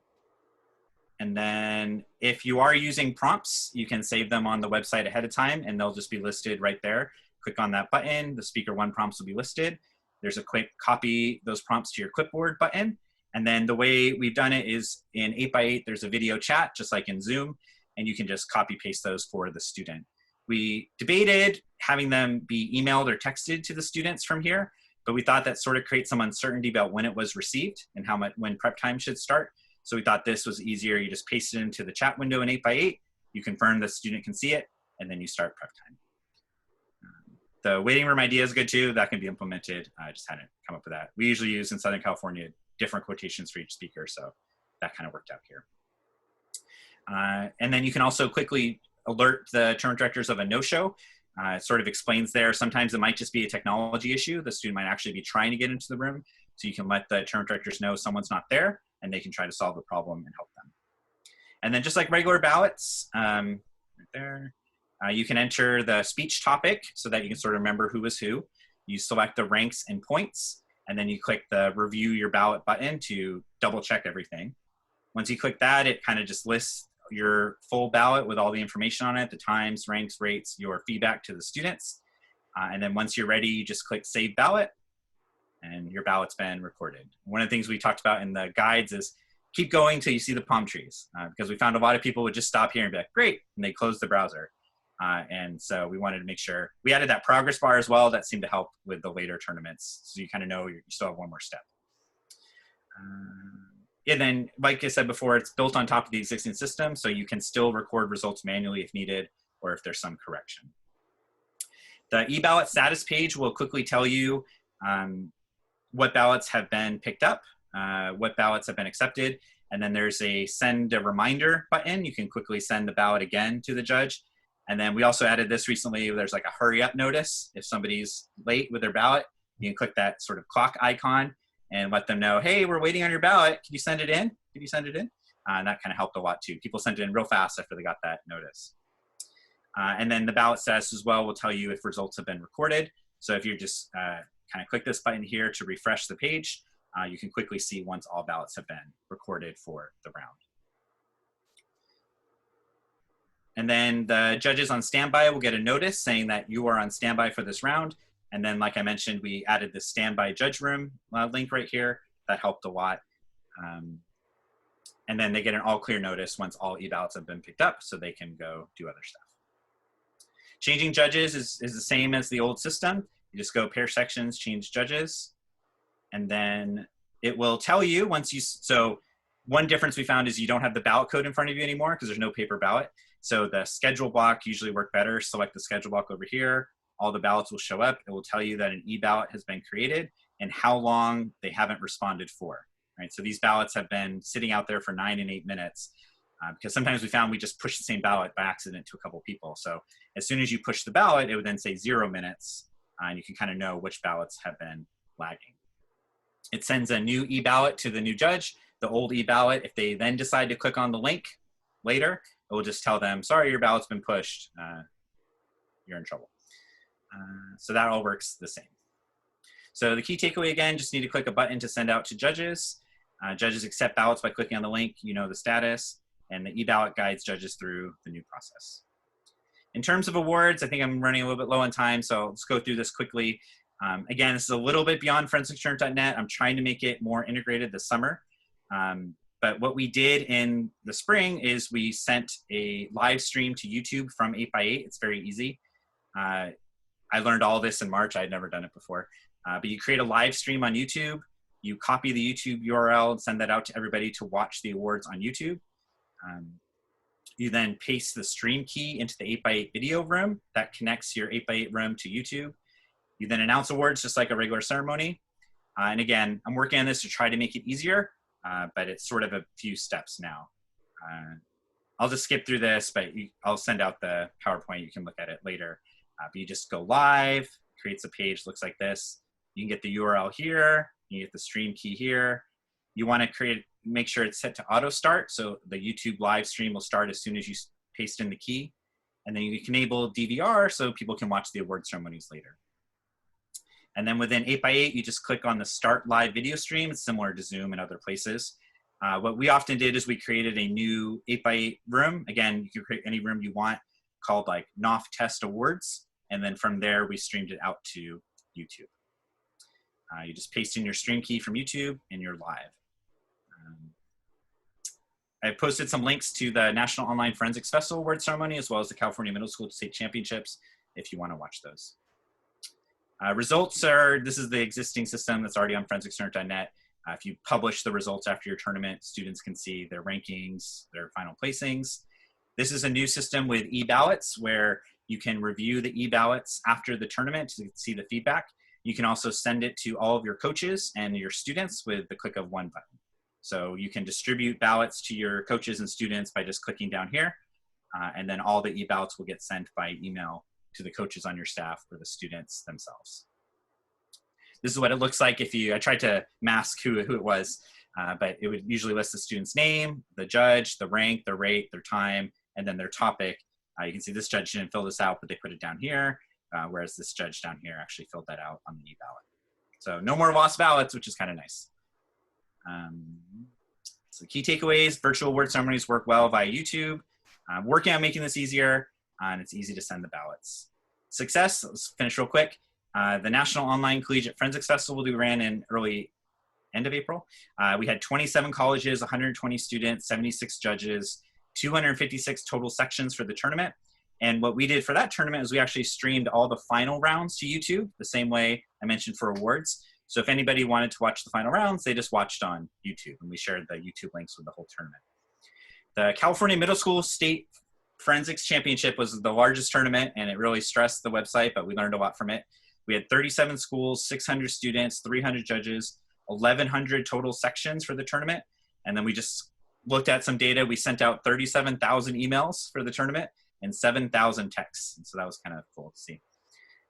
And we've run 20 total tournaments since March of 2020, including elementary through college. We've run speech events, debate events, Congress events. Everything worked out pretty well using 8x8.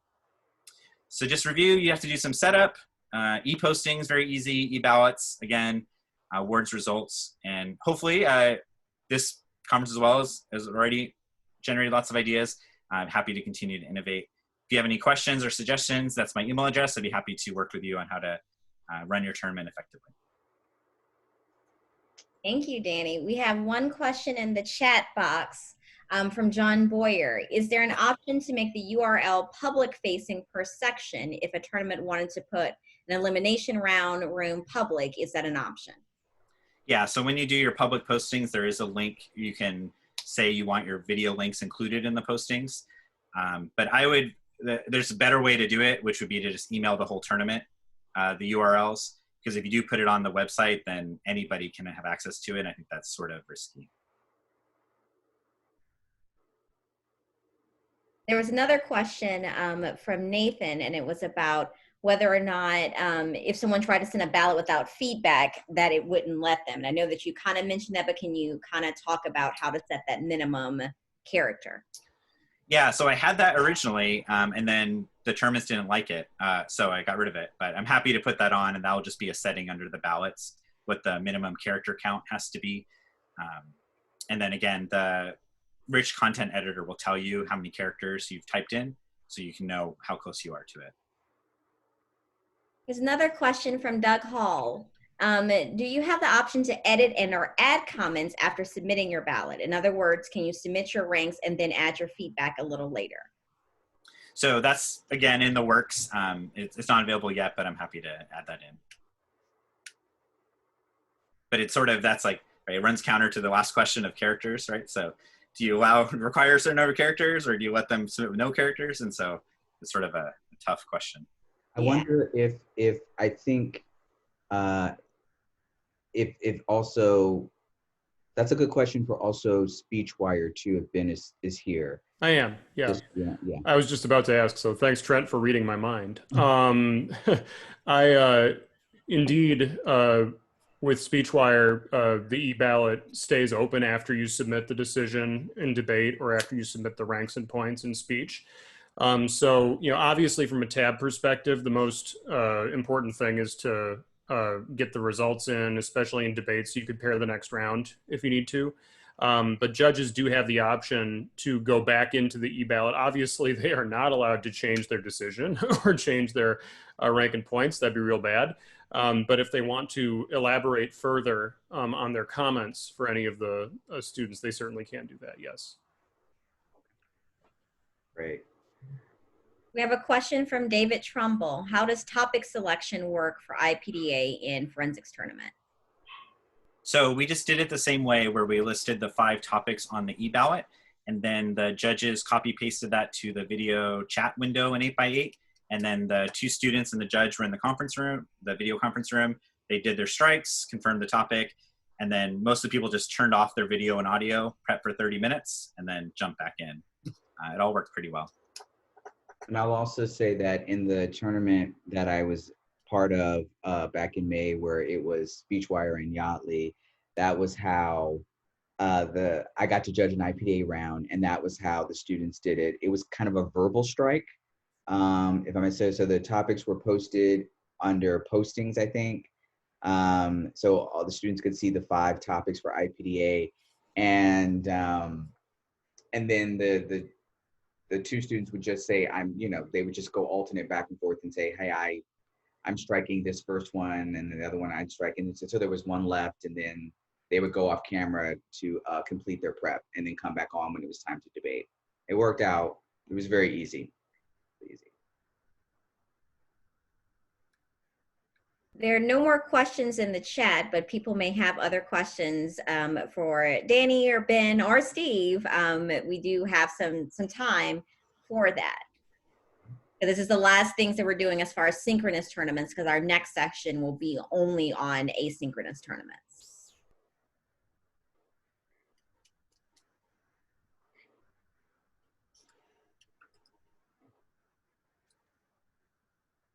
If I can I just fill some air here?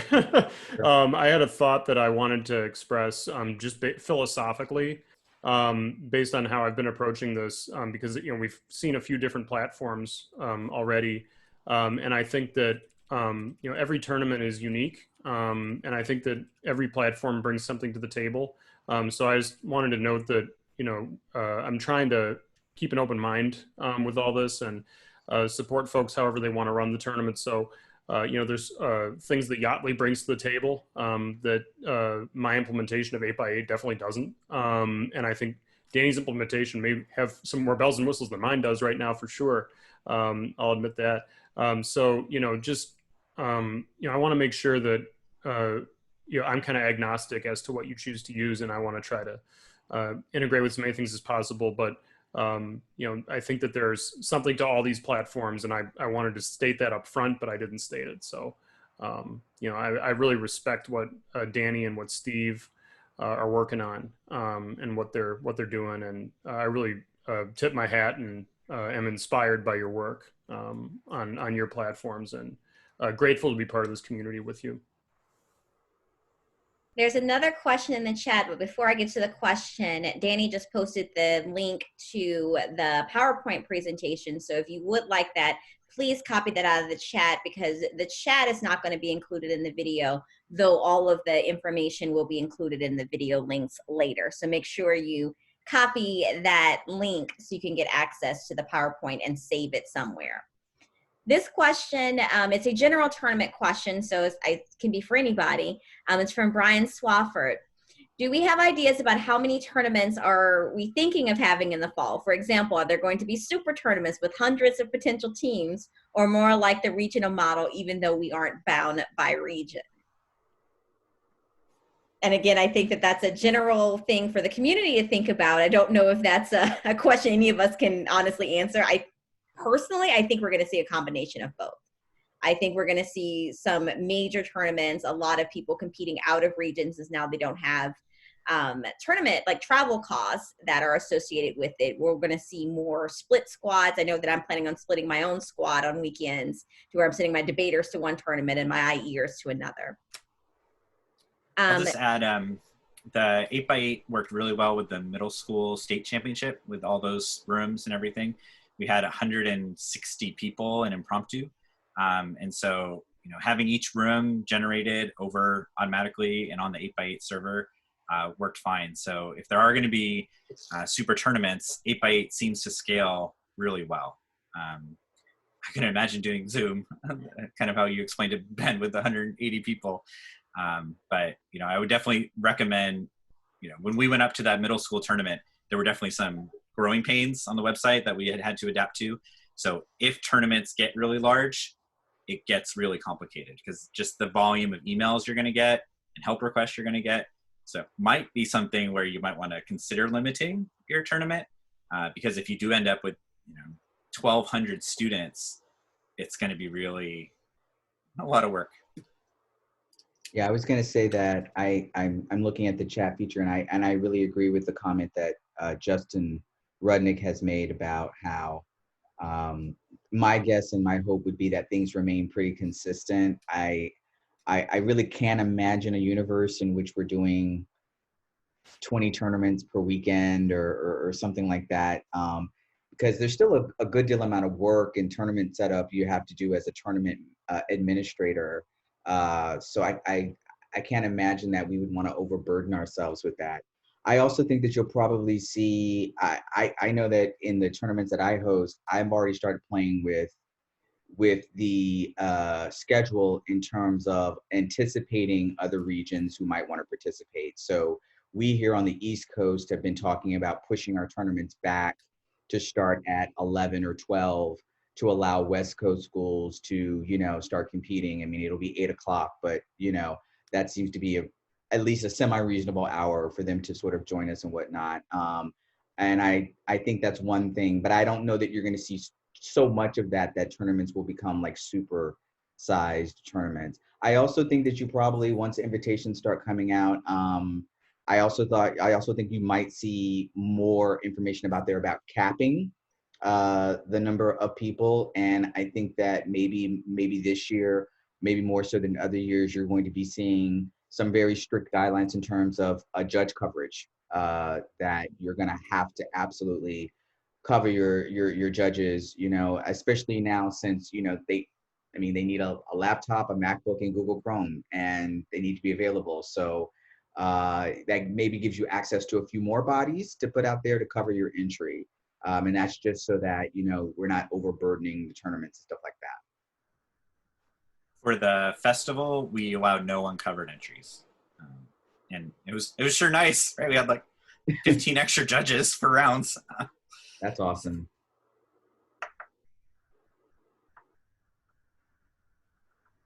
This question is from Nathan. Do any of these platforms have plans to develop relationships with HireJudge.com for uploading data on judges?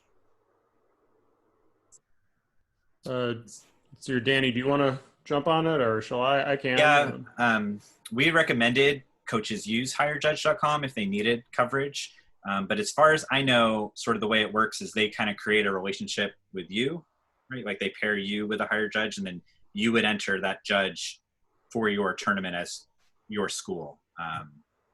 But yeah, I mean, I'm happy to. I think, one of the great things about all these sites is, computers work great with data. And so, it's not that hard for us to, send data back and forth. And so, as options become available, it's certainly not difficult. It's sort of the more conceptual stuff that's harder to design and create. Yeah, I'm certainly open to integrating with other sites. If I sort of operate on a principle of being driven by demand.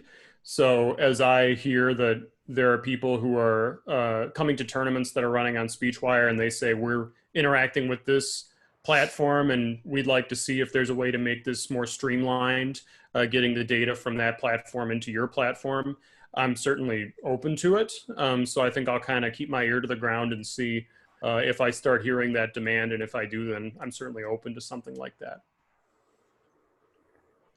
So just to clarify, if I am, so for my hired judges, I would just affiliate them with my school.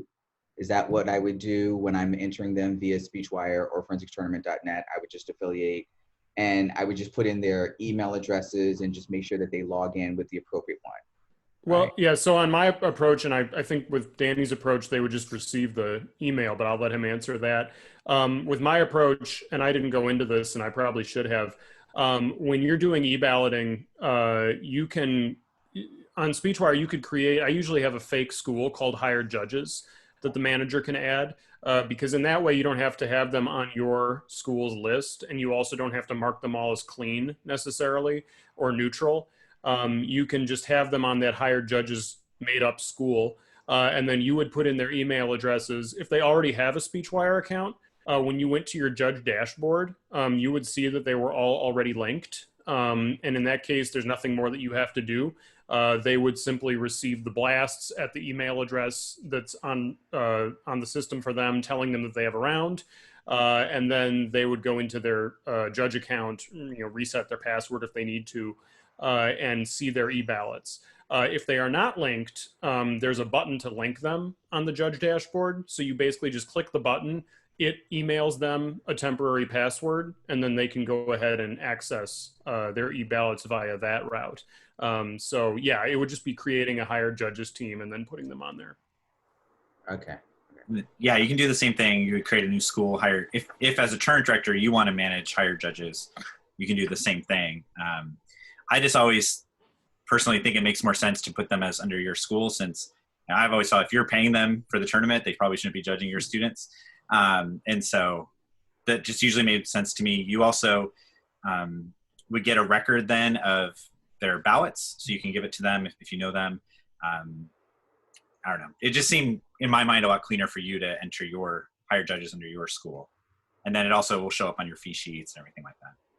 In either case, though, if a judge sets up their own account via Speechwire or ForensicsTournament.net account, would the tournament director have to link them to the higher judge school, or would they be automatically just like if I like have 10 higher judges, for example, and I say, okay, in order for you to judge this weekend, I need you to set up an account on Speechwire, right? Would it be better that I set it up with their email addresses, or they just go to, live.speechwire.com and set it up themselves?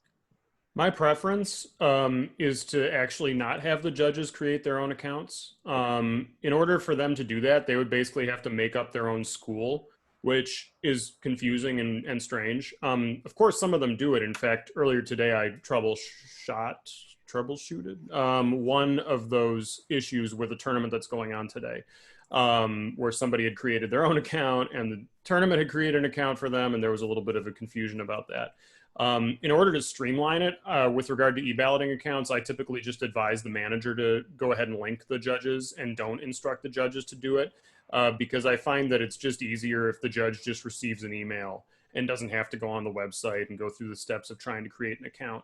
It takes that stress away from them, and it also removes one more possible avenue for error or for questions. And then, yeah, on ForensicsTournament.net, the only information I need is their email, cell phone, and their preference. And so when you save the judge to your school, or if you save them to the higher judge school, you just want to make sure to enter that email, phone number, and preference. And then there's no need for an account at all on ForensicsTournament.net. The e-ballot works by just clicking on the link, and that will take them to their e-ballot. And that was just a different design decision, and it's certainly one that I thought about too. The links are much simpler, than using accounts. I guess the only downside is that anyone with the link could access the account, but it sounds like Danny's put in great procedures to guard against that and make sure that it's only activated by that one person. So I love that approach. I chose a different one. It's worked fine so far. There's a little bit more overhead with regard to me having to make sure the accounts work, but I don't mind doing that. And that way you know that the person's logged in and that they've received it. I should also note, Danny's mention of a cell phone number reminded me, the first e-ballot on Speechwire that a judge activates for the tournament, when they go to click start, it demands that they enter a cell phone number so that the tab room can reach them if there's some sort of problem with their ballot. I chose not to collect the cell phone numbers necessarily right up front, just because I feel like if I'm collecting it from the coach, there's a chance that it might not be correct, or it might be a work phone or something. But if I'm collecting it directly from the judge as they're attempting to start their ballot, I'm pretty sure it's the phone number that they have on them that day. So there's probably a pretty good chance that you'll be able to reach them if you need to. And then also at that point, when they're starting their first ballot and they're putting in their cell phone number, they're offered the option to subscribe for text updates. So that way they can also receive text messages regarding their rounds in that way. And that's also available on the public website too.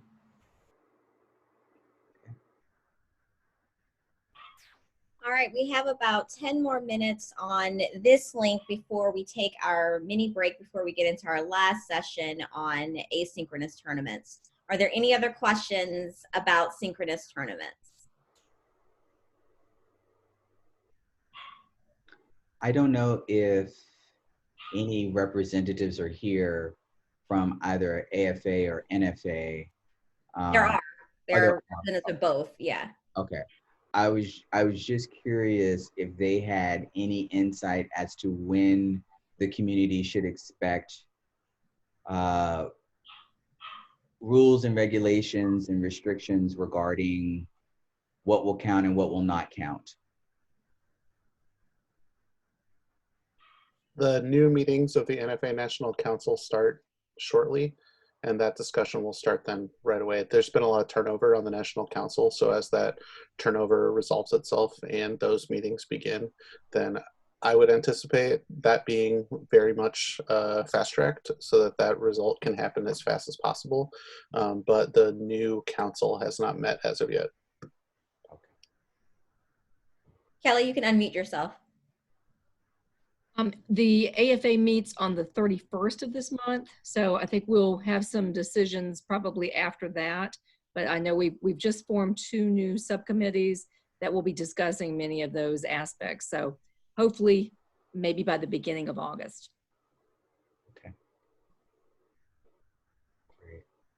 All right, so we'll go into our break soon. We will resume at 4:15. There's a separate link, so make sure you follow that second link that says session 2 to get into the synchronous to the asynchronous tournaments, because that'll be a whole new group of people, maybe. So for those of you who are leaving us, thank you so much for joining us on behalf of Nassau Community College and Hofstra University. We're super excited that you were here. And like I said, this will be posted on the Hofstra University's YouTube page. And when those links are available, we will send those out.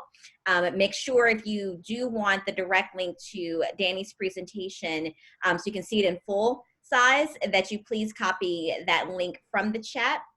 But everything else will be there. So we'll see you at 4:15 on the other link. Have a great day.